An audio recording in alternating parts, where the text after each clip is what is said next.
স্বামী আনভিরের সাথে অন্য মেয়ের ঘনিষ্ঠ অবস্থায় ছবি দেখে থমকে গেল মৃধা। আঙুল থেমে গেল ফোনের স্ক্রিনের ওপর। এক দৃষ্টিতে সে তাকিয়ে রইল স্ক্রিনের দিকে। সেখানে জ্বলজ্বল করছে দুজনের ঘনিষ্ঠ ছবি। আরও কিছু সময় স্ক্রল করে অন্য আরেকটা ছবি পেল মৃধা। আনভির মেয়েটার কোমরে হাত দিয়ে আছে, দুজনের মুখেই হাসি। মৃধা যেন নড়াচড়া করতে ভুলে গেল। সে অবস্থায় বসে রইল দীর্ঘ সময়। চোখের জলে তার দৃষ্টি ঝাপসা হতে শুরু করেছে। একসময় হাত থেকে ফোনটা বিছানায় পড়ে গেল। লাগাতার ফোনের শব্দে মৃধার ধ্যান ভাঙল। বিছানায় পড়ে থাকা অবহেলিত ফোনটার দিকে তাকালো সে। কাঙ্ক্ষিত নাম দেখে দ্রুত ফোনটা হাতে তুলে নিল। মৃধা। অপর পাশ থেকে কোমল কণ্ঠে শুনে মৃধার চোখে আটকে থাকা জল গড়িয়ে পড়তে লাগলো। আপু, ধরা গলায় বলল সে। ছবিগুলো দেখেছিস? গম্ভীর তবে কোমলতা রেখেই বলল মৈথি। হুম। দাঁত দিয়ে ঠোঁট কামড়ে ধরল মৃধা। ভেঙে পড়িস না, তুই তো কোনো ভুল করিসনি। নিজেকে শক্ত রাখ। আনভির কি বলে শোন, যদিও সত্যি তোর সাথে বিশ্বাসঘাতকতা করে, ওর জীবন আমি জাহান্নাম করে দেব।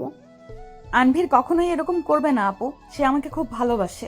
তুমি তো জানো আমার জন্য সে কতটা পাগলামি করেছে। হয়তো কেউ ওর নামে মিথ্যা কথা ছড়াচ্ছে, স্ক্যান্ডাল তৈরি করেছে। নিজেকেই যেন বুঝ দিল মৃধা। মৈথি যেন বোনের অবস্থা বুঝলো, হতাশ স্বরে বলল। তুই যা বিশ্বাস করিস, ও কি সাফাই গায়ে দেখ, আমি খোঁজ নিয়ে দেখছি। আমি কাল আসবো তোর সাথে দেখা করতে।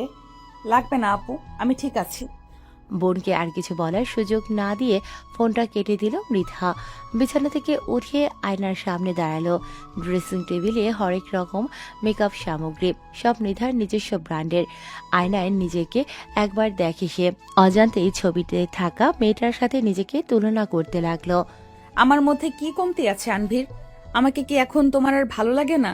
বিড়বিড় করে বলল মৃধা। চোখ দিয়ে তার জল গড়িয়ে পড়ছে অবিরত। মৃধা, মৃধা।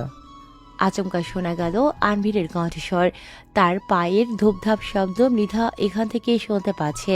অন্যদিন হলে মৃধা সকল কাজ ফেলে এই ডাকে সাড়া দিতে ছুটে যেত, কিন্তু এখন সে কণ্ঠ শুনেও যেন নিজের জায়গা থেকে নড়তে পারছে না। তাকে যেতে হলো না, আনভিরের রুমে এলো। মৃধা। তাকে আয়নার সামনে এভাবে দাঁড়িয়ে থাকতে দেখে আনভির যেন কয়েক মুহূর্তের জন্য থমকে গেল। তবে পর মুহূর্তেই এগিয়ে এসেছে মৃধাকে নিজেদের দিকে ঘুরিয়ে নিল। তার চোখে মুখের অবস্থা দেখে তার বুঝতে সময় লাগলো না, মৃধা দেখেছে সব। মৃধা, বিশ্বাস করো, ছবিগুলো মিথ্যা। ওই মেয়ের সাথে আমার সত্যিই কিছু নেই। আমার রেপুটেশন খারাপ করার জন্য কেউ স্ক্যান্ডাল তৈরি করেছে। তুমি তো জানো পরের মাসে আমার নতুন মুভি রিলিজ হবে। আমার সাফল্যতা দেখে অনেকেই হিংসা করে, তাই আমার নাম খারাপ করার জন্য এগুলো করছে। মৃধার দৃষ্টি তখন আনভিরের ঘাড়ে। তোমার নাম খারাপ করার জন্যই তাহলে কেউ তোমার শার্টের কলারে লিপস্টিক লাগিয়ে দিয়েছে? বলে সরাসরি তার চোখের দিকে তাকালো মৃধা। আনভির যেন ভরকে গেল। মৃধাকে ছেড়ে আয়নায় নিজেকে দেখলো। বিচলিত দৃষ্টি তার। সে দ্রুত মৃধার বাহুজোড়া আঁকড়ে ধরল। মৃধা, আমার কথাটা শোনো। তুমি তো জানোই মুভি রিলিজের আগে কত পার্টি থাকে। সেখানে তো অনেক মানুষই থাকে। ধাক্কাধাক্কিতে এক মেয়ে আমার গায়ের উপর পড়ে যায়। তার থেকে হয়তো দাগটা লেগেছে, বা এটাও তাদের কোনো রকম প্ল্যান। মৃধাকে আনভির নিজের সাথে জড়িয়ে নিল। আমার জীবনে তুমি ছাড়া কেউ নেই মৃধা। তোমাকে পাওয়ার জন্য কত অপেক্ষা করেছি আমি। তুমি না থাকলে আমি যে অচল। আমার জীবনে সবচেয়ে গুরুত্বপূর্ণ ব্যক্তি তুমি। সবাই আমার অল্প সময়ে সাফল্যতাকে হিংসা করে, তাই তো আমার ক্যারিয়ারে দাগ লাগতে চাইছে। আমার জীবনে তুমি ছাড়া সত্যি অন্য কেউ নেই। মৃধা শুধু শুনে গেল আনভিরের কথা। বিশ্বাস করবে কিনা সে বুঝতে পারছে না। আনভিরের শরীর থেকে অচেনা একটা পারফিউমের গন্ধ তার নাকে বাড়ি খাচ্ছে। অবিশ্বাস করতে চেয়েও সে পারছে না, কারণ সত্যি হলেও অল্প সময়ে রঙিন জগতে আনভির অনেকটাই সাফল্য লাভ করেছে। আর তার সাফল্যের পেছনে তার থেকেও বেশি হাত আছে মৃধার। মৃধা এবং তার বোন মৈথি দুজনেই নিজেদের ক্যারিয়ারে সফল। বড়লোক পরিবারের মেয়ে হয়েও নিজেদের ক্যারিয়ার তৈরি করেছে দুজনে। মৃধার নিজস্ব মেকআপ ব্র্যান্ড আছে, যা বর্তমানে দেশে বিদেশে অনেক বিখ্যাত। অন্যদিকে মৈথির নিজস্ব ক্লোদিং ব্র্যান্ড আছে। তার কোম্পানিও দেশে বিদেশে বিখ্যাত ডিজাইনারদের সাথে কাজ করছে, বিভিন্ন ফ্যাশন শো অর্গানাইজ করছে। আনভীরের ইচ্ছে ছিল সে এই রঙিন জগতে পা রাখবে। তার ইচ্ছে পূরণ করতে মৃধা যা প্রয়োজন সব করেছে। তার প্রায় মুভি, সিরিজ, মিউজিক ভিডিওতে মৃধাই স্পন্সর করেছে এবং করছে। শুরুর দিকে মৃধার জন্য মৈথিকেও স্পন্সর করতে হতো। তার বিভিন্ন নামকরা শোতে আনভীরকে মেন মডেল হিসেবেও রেখেছে বোনের কথায়। অনিচ্ছা সত্ত্বেও মৈথি তাতে রাজি হতো, তবে পরবর্তীতে মৃধা বোনকে আর জোর করেনি। এখন সে নিজেই স্পন্সর করে, বিভিন্ন স্পন্সরদের সাথে প্রডিউসার সাথে যোগাযোগ করিয়ে দেয়। মৃধা এবং তার কোম্পানি ব্যতীত আনভীর অল্প সময়ে বিনা পরিশ্রমে এই জায়গায় কখনোই পৌঁছতে পারত না। সেই হিসেবে মৃধা ভাবল সে ব্যতীত আনভীর কিছুই না। আনভীর কখনোই তাকে ধোকা দেবে না। নিজের থেকে মৃধাকে ছাড়িয়ে নিল আনভীর। তুমি কি আমাকে বিশ্বাস করছো না মৃধা? তোমার আমার প্রতি এতটুকু বিশ্বাস নেই? তুমি যদি আমাকে বিশ্বাসই না করো তবে এ জীবন রেখে কি লাভ? আমি আর থাকবো না, বাঁচবো না আমি। বলে ঘর থেকে ছুটে বেরিয়ে গেল সে। দ্রুত সিঁড়ি দিয়ে নেমে রান্নাঘরে চলে এলো। মৃধার হুঁশ হতেই সে ছুট লাগালো রান্নাঘরে। ততক্ষণে আনভীর হাতে ছুরি নিয়ে ফেলেছে। মৃধা এসেছে, তা কেড়ে নিল। পাগল হয়ে গিয়েছো তুমি? কত কষ্টে আগের দাগটা গিয়েছে, তুমি ভুলে গিয়েছো? হ্যাঁ, আমি পাগল হয়ে গিয়েছি।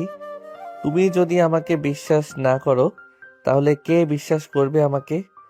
পুরো পৃথিবী আমাকে অবিশ্বাস করুক, আমার কিছু যায় আসে না। কিন্তু তুমি বিশ্বাস না করলে এই জীবন রেখে কি লাভ? বলে হু হু করে কেঁদে উঠল সে। মৃধা তাকে নিজের সাথে জড়িয়ে নিল। শান্ত হও, আমি তোমাকে বিশ্বাস করি। আমি জানি তুমি এরকম কখনোই করবে না, আমাকে কখনোই ধোকা দিবে না। স্বামী আনভীরের সাথে অন্যমের ঘনিষ্ঠ অবস্থায় ছবি দেখে থমকে গেল মৃধা। আঙুল থেমে গেল ফোনের স্ক্রিনের ওপর। এক দৃষ্টিতে এসে তাকিয়ে রইল স্ক্রিনের দিকে। সেখানে জলজল করছে দুজনের ঘনিষ্ঠ ছবি। আরো কিছু সময় স্ক্রল করে অন্য আরেকটা ছবি পেল মৃধা। আনভীর মেয়েটার কোমরে হাত দিয়ে আছে। দুজনের মুখেই হাসি। মৃধা যেন নড়াচড়া করতে ভুলে গেল। সে অবস্থায় বসে রইল দীর্ঘ সময়। চোখের জলে তার দৃষ্টি ঝাপসা হতে শুরু করেছে। একসময় হাত থেকে ফোনটা বিছানায় পড়ে গেল। লাগাতার ফোনের শব্দে মৃধার ধ্যান ভাঙল। বিছানায় পড়ে থাকা অবহেলিত ফোনটার দিকে তাকালো সে। কাঙ্ক্ষিত নাম দেখে দ্রুত ফোনটা হাতে তুলে নিল। মৃধা।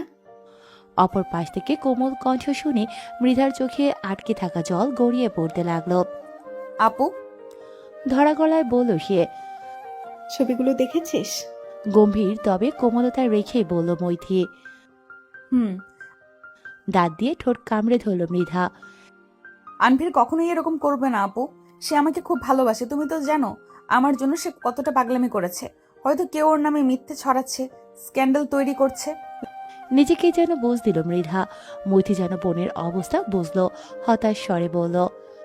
তুই যা বিশ্বাস করিস। ওকে সাফাই গায়ে দেখ, আমি খোঁজ নিয়ে দেখছি। আমি কাল আসবো তোর সাথে দেখা করতে। লাগবে না আপু, আমি ঠিক আছি। আমার মধ্যে কি কমতি আছে আনভীর? আমাকে কি এখন আর তোমার ভালো লাগে না? বিড়বিড় করে বলল মৃধা। চোখ দিয়ে তার জল গড়িয়ে পড়ছে অবিরত। মৃধা, মৃধা। আচমকা শোনা গেল আনবীরের কণ্ঠস্বর। তার পায়ের ধূপধাপ শব্দ মৃধা এখান থেকে শুনতে পাচ্ছে। অন্যদিন হলে মৃধা সকল কাজ ফেলে এই ডাকে সাড়া দিতে ছুটে যেত, কিন্তু এখন সে কণ্ঠ শুনেও যেন নিজের জায়গা থেকে নড়তে পারছে না। তাকে যেতে হলো না। আনবীরই রমে এলো। মৃধা, তাকে আয়নার সামনে এভাবে দাঁড়িয়ে থাকতে দেখে আনবীর যেন কয়েক মুহূর্তের জন্য থমকে গেল। তবে পর মুহূর্তেই এগিয়ে এসে মৃধাকে নিজের দিকে ঘুরিয়ে নিল। তার চোখে মুখের অবস্থা দেখে তার বুঝতে সময় লাগলো না মৃধা দেখেছে সব। মৃধা, বিশ্বাস করো, ছবিগুলো মিথ্যা। ওই মেয়ের সাথে আমার সত্যি কিছু নেই। আমার রেপুটেশন খারাপ করার জন্য কেউ স্ক্যান্ডাল তৈরি করেছে। তুমি তো জানো পরের মাসে আমার নতুন মুভি রিলিজ হবে। আমার সাফল্যতা দেখে অনেকেই হিংসা করে, তাই আমার নাম খারাপ করার জন্য এগুলো করছে। মৃধার দৃষ্টি তখন আনবীরের ঘাড়ে। তোমার নাম খারাপ করার জন্যই তাহলে কেউ তোমার শার্টের করালে লিপস্টিক লাগিয়ে দিয়েছে? বলে সরাসরি তার চোখের দিকে তাকালো মৃধা। আনবির যেন ভরকে গেল। মৃধাকে ছেড়ে আয়নায় নিজেকে দেখল। বিচলিত দৃষ্টি তার। সে দ্রুত মৃধার বাহুজোড়া আঁকড়ে ধরল। মৃধা, আমার কথাটা শোনো। তুমি তো জানোই মুভি রিলিজের আগে কত পার্টি থাকে। সেখানে তো অনেক মানুষই থাকে। ধাক্কা ধাক্কিতে এক মেয়ে আমার গায়ের উপর পড়ে যায়। তার থেকে হয়তো দাগটা লেগেছে, বা এটাও তাদের কোনো রকম প্ল্যান। মৃধাকে আনবির নিজের সাথে জড়িয়ে নিল। আমার জীবনে তুমি ছাড়া কেউ নেই মৃধা। তোমাকে পাওয়ার জন্য কত অপেক্ষা করেছি আমি। তুমি না থাকলে আমি যে অচল। আমার জীবনে সবচেয়ে গুরুত্বপূর্ণ ব্যক্তি তুমি। সবাই আমার অল্প সময়ে সাফল্যতাকে হিংসা করে, তাই তো আমার ক্যারিয়ারে দাগ লাগতে চাইছে। আমার জীবনে তুমি ছাড়া সত্যি অন্য কেউ নেই। মৃধা শুধু শুনে গেল। আনবীরের কথা বিশ্বাস করবে কিনা সে বুঝতে পারছে না। আনবীরের শরীর থেকে অচেনা একটা পারফিউমের গন্ধ তার নাকে বাড়ি খাচ্ছে। অবিশ্বাস করতে চেয়েও সে পারছে না, কারণ সত্যি হলেও অল্প সময়ে রঙিন জগতে আনবীর অনেকটাই সাফল্য লাভ করেছে। আর তার সাফল্যের পেছনে তার থেকেও বেশি হাত আছে মৃধার। মৃধা এবং তার বোন মৈথি দুজনেই নিজেদের ক্যারিয়ারে সফল। বড়লোক পরিবারের মেয়ে হয়েও নিজের ক্যারিয়ার তৈরি করেছে দুজনে।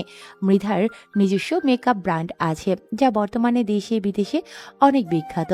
অন্যদিকে মৈথির নিজস্ব ক্লোদিং ব্র্যান্ড আছে। তার কোম্পানিও দেশ বিদেশে বিখ্যাত ডিজাইনারদের সাথে কাজ করছে, বিভিন্ন ফ্যাশন শো অর্গানাইজ করছে। আনবীরের ইচ্ছে ছিল সে এই রঙিন জগতে পা রাখবে। তার ইচ্ছে পূরণ করতে মৃধা যা প্রয়োজন সব করেছে। তার প্রায় মুভি, সিরিজ, মিউজিক ভিডিওতে মৃধাই স্পন্সর করেছে এবং করছে। শুরু থেকে মৃধার জন্য মৈথিকেও স্পন্সর করতে হতো। তার বিভিন্ন নামকরা শোতে আনবীরকে মডেল হিসেবে রেখেছে বোনের কথায়। অনিচ্ছায় সত্ত্বেও মৈথি তাতে রাজি হতো, তবে পরবর্তীতে মৃধা বোনকে আর জোর করেনি। এখন সে নিজেই স্পন্সর করে, বিভিন্ন স্পন্সরদের সাথে, প্রডিউসারদের সাথে যোগাযোগ করিয়ে দেয়। মৃধা এবং তার কোম্পানি ব্যতীত আনবীর অল্প সময়ে বিনা পরিশ্রমে এই জায়গায় কখনোই পৌঁছতে পারত না। সেই হিসেবে মৃধা ভাবল সে ব্যতীত আনবীর কিছুই না। আনবীর কখনোই তাকে ধোঁকা দেবে না। নিজের থেকে মৃধাকে ছাড়িয়ে নিল আনবীর। তুমি কি আমাকে বিশ্বাস করছো না মৃধা? তোমার আমার প্রতি এতটুকু বিশ্বাস নেই? তুমি যদি আমাকে বিশ্বাসই না করো, তবে এ জীবন রেখে কি লাভ? আমি আর থাকবো না, বাঁচবো না আমি। বলে ঘর থেকে ছুটিয়ে বেরিয়ে গেল সে। দ্রুত সিঁড়ি দিয়ে নেমে রান্নাঘরে চলে এলো।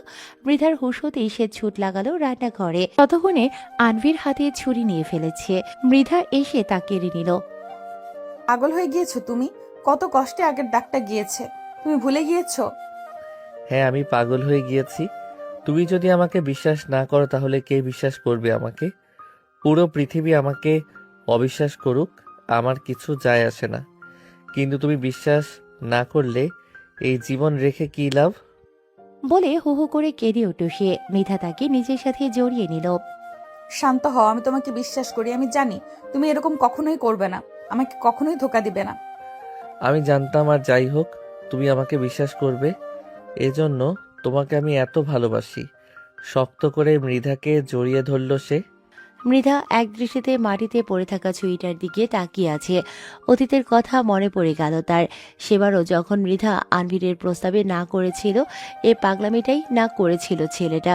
নিজের হাত কেটে ফেলেছিল। মৃধা না মানা পর্যন্ত নাকি হসপিটালে যাবে না, দরকার হলে সে মরে যাবে। এই ছেলেটা তাকে ধোকা দিতে পারে মৃধা স্বপ্নেও ভাবেনি কখনো। মৃধা তো তার কোনো চাহিদা অপূর্ণ রাখেনি। যা চেয়েছে তাই তাকে দিয়েছে। যে ছেলেটা তার জন্য জীবন দিতে প্রস্তুত ছিল, আর যাই হোক তাকে কখনো ধোকা দেবে না। রাতে সব স্বাভাবিক হয়ে গেল। মৃধা নিজের সোর্স কাজে লাগিয়ে সবকিছু সরিয়ে নিয়েছে। পরের দিন সকালে প্রতিদিনের মতো অফিস যাওয়ার জন্য তৈরি হচ্ছিল মৃধা। আনভীর তখনও গভীর ঘুমে। মৃধা কিছু হয়নি এরকম ভাব করল, কিন্তু সেই সময় এমন কিছু তার চোখে পড়ল যা তার বিশ্বাস নাড়িয়ে দিতে যেন বাধ্য করল।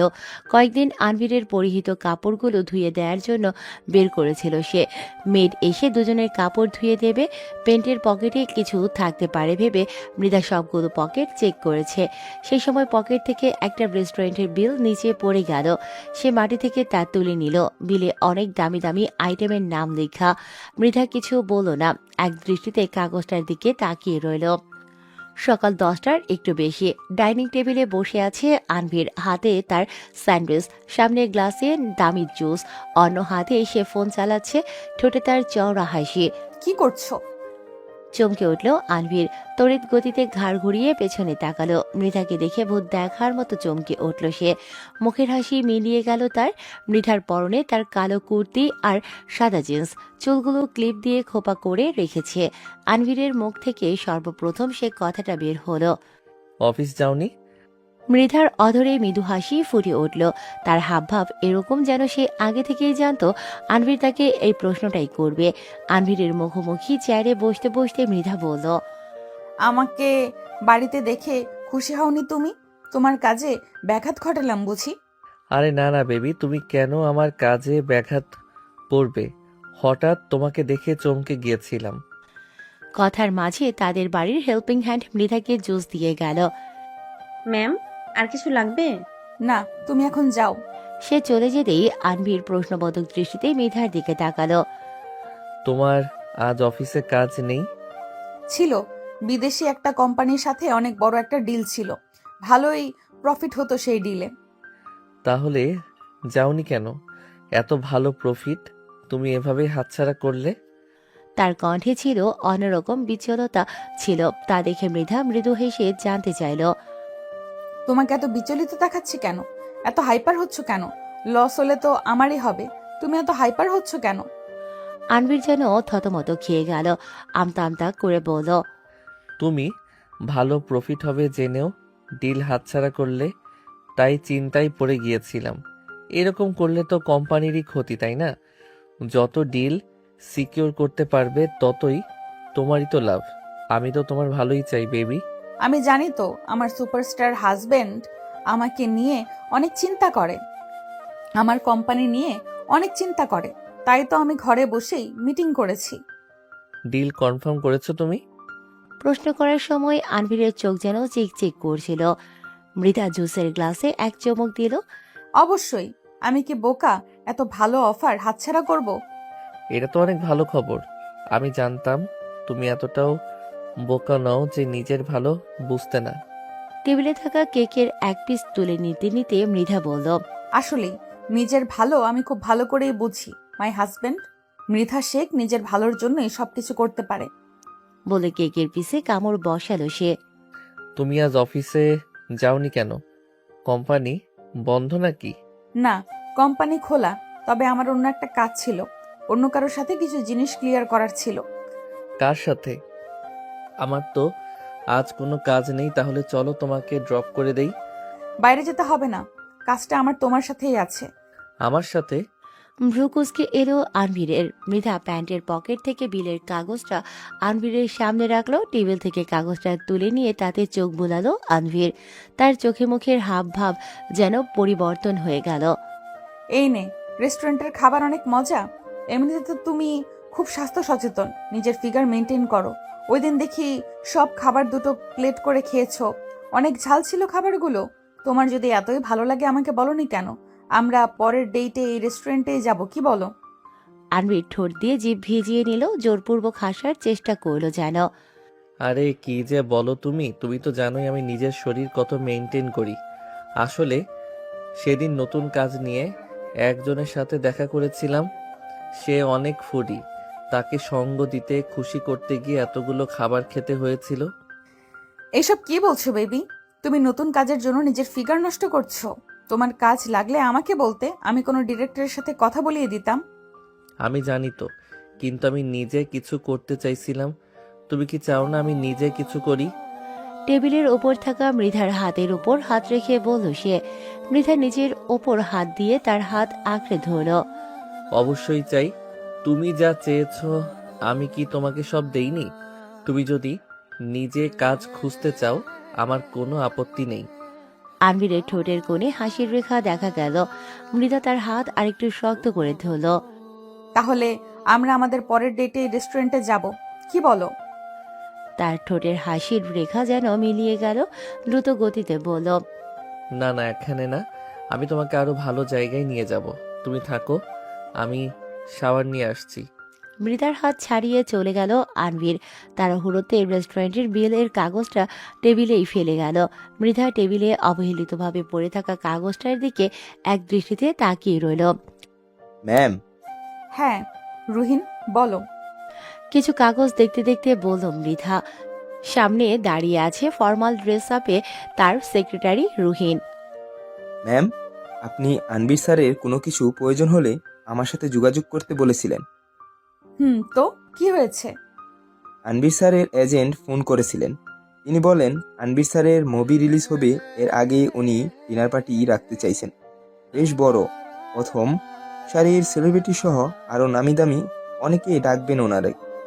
কাগজ থেকে চোখ সরিয়ে রুহিনের দিকে তাকালো মৃধা। আর কিছু? আমাকে বলেছে আপনি যেন সবকিছুর দ্রুত ব্যবস্থা করেন। প্ল্যান ক্যান্সেলও করা যাবে না। ইতিমধ্যে খবর ছড়িয়ে পড়েছে। স্যার নাকি বলেছেন উনি সবকিছু টপনচ চায়। ওনার এজেন্টের কথার মূল অর্থ আপনাকে সবকিছু ব্যবস্থা করতে হবে, মানে খরচ এবারও সব আপনাকে দিতে হবে। শেষ কথাটা বলার সময় উসখুস করছিল রুহিন। মৃধা হেসে টেবিলে হেলান দিল। এটা তো ভালোই, এতে ওর মুভির প্রচার হবে। তুমি যা কিছুর ব্যবস্থা শুরু করে দাও। রুহিন, টাকার কথা চিন্তা করো না, টাকার পরিবর্তে আবারও আসবে, কিন্তু এই সুযোগ আসবে না। এত ভালো সুযোগ তো হাতছাড়া করা যায় না। তুমি নামি দামি সবাইকে ইনভাইট করো, আর হ্যাঁ, মিলে মিডিয়ার লোকদের আমন্ত্রণ করতে ভুলবে না। যাও, কাজে লেগে পড়ো। মৃধা পুনরায় ফাইল চেক করতে লাগলো। রুহিন যেন মনে মনে হতাশ হলো। মাঝে মাঝে তার নিজের বসের জন্য খারাপ লাগে। বেচারি রাত দিন এক করে কাজ করে, ওদিকে তার স্বামী ইচ্ছে মতো খরচ করে। আবার অনেক সময় মৃধার ওপর রাগ হয়, এই ভেবে ভালোবাসায় বুঝি তার ম্যাডাম আসলেই অন্ধ হয়ে গিয়েছে, তাই তো ঠিক আর ভুল দেখেও দেখতে পারছে না। রুহিন চলে যাওয়ার কিছু সময় পর কেবিনের দরজায় টোকা পড়ল। বাহির থেকে কেউ বলল, আসতে পারি? আরে আপু, তুমি এসো এসো। মৈথি সামনে রাখা চেয়ারটা টেনে বসলো। কেমন চলছে কাজকর্ম? এই তো ভালোই চলছে, বেশ কিছু অফার পেয়েছি, ওইগুলোই চেক করছিলাম। তোমার কি খবর? শো আছে কোনো? পরের সপ্তাহে নতুন ড্রেস লঞ্চ করব। এটা তো ভালো কাজ। কি খাবে বলো? কফি। মৃধা ফোন করে কফি আনার অর্ডার দিল। তা হঠাৎ কি মনে করে এখানে এলে? আনভিরের ব্যাপারে আমি খোঁজ নিয়েছি। এই ছবিগুলো 100% অথেন্টিক ছিল। আমাকে আনভির বলেছে ওটা একটা অ্যাক্সিডেন্ট ছিল। বাদ দাও আপু। মৃথা, আমি বুঝতে পারছি না তুই কি আসলে কিছু বুঝতে পারছিস না, নাকি দেখেও না দেখার ভান করছিস? এরকম বলছো কেন আপু? তো কি বলবো? আনভিরের আচার আচরণ সবাই দেখতে পাচ্ছে, কিন্তু তোর মধ্যে কোনো হেলদোল নেই। আমি তোকে এতবার সাবধান করছি, কিন্তু তোর সো কোল্ড লাভ ব্রেনের কারণে তোর মাথায় কিছুই যেন ঢুকছেই না। তুই তো এরকম ছিলিস না মৃধা। দরজায় টোকা পড়ায় তাদের কথোপকথনে ব্যাঘাত ঘটল। মৃধার অনুমতি পেয়ে ব্যক্তিটি ভেতরে এলো। হাই ম্যাম, আপনার কফি। আরে রুহিন, ধন্যবাদ। কেমন আছো? আপাতত ভালোই আছি ম্যাম। জানি না সামনের কিছুদিন কিরকম থাকবো। কেন, তোমার বস বুঝি অনেক খারস টাইপের? বেশি বেশি করলে আমার কোম্পানিতে চলে এসো, ডাবল স্যালারি দেব। মজা করেই বলল মৈথি। রুহিন হতাশ স্বরে বলল, বস তো ভালোই, কিন্তু মাঝে মাঝে ওনার কাজে ওনার জন্যই বড় দুঃখ লাগে। আবার কি করেছে এই মেয়ে? কফির মগে চুমুক দিল মৈথি।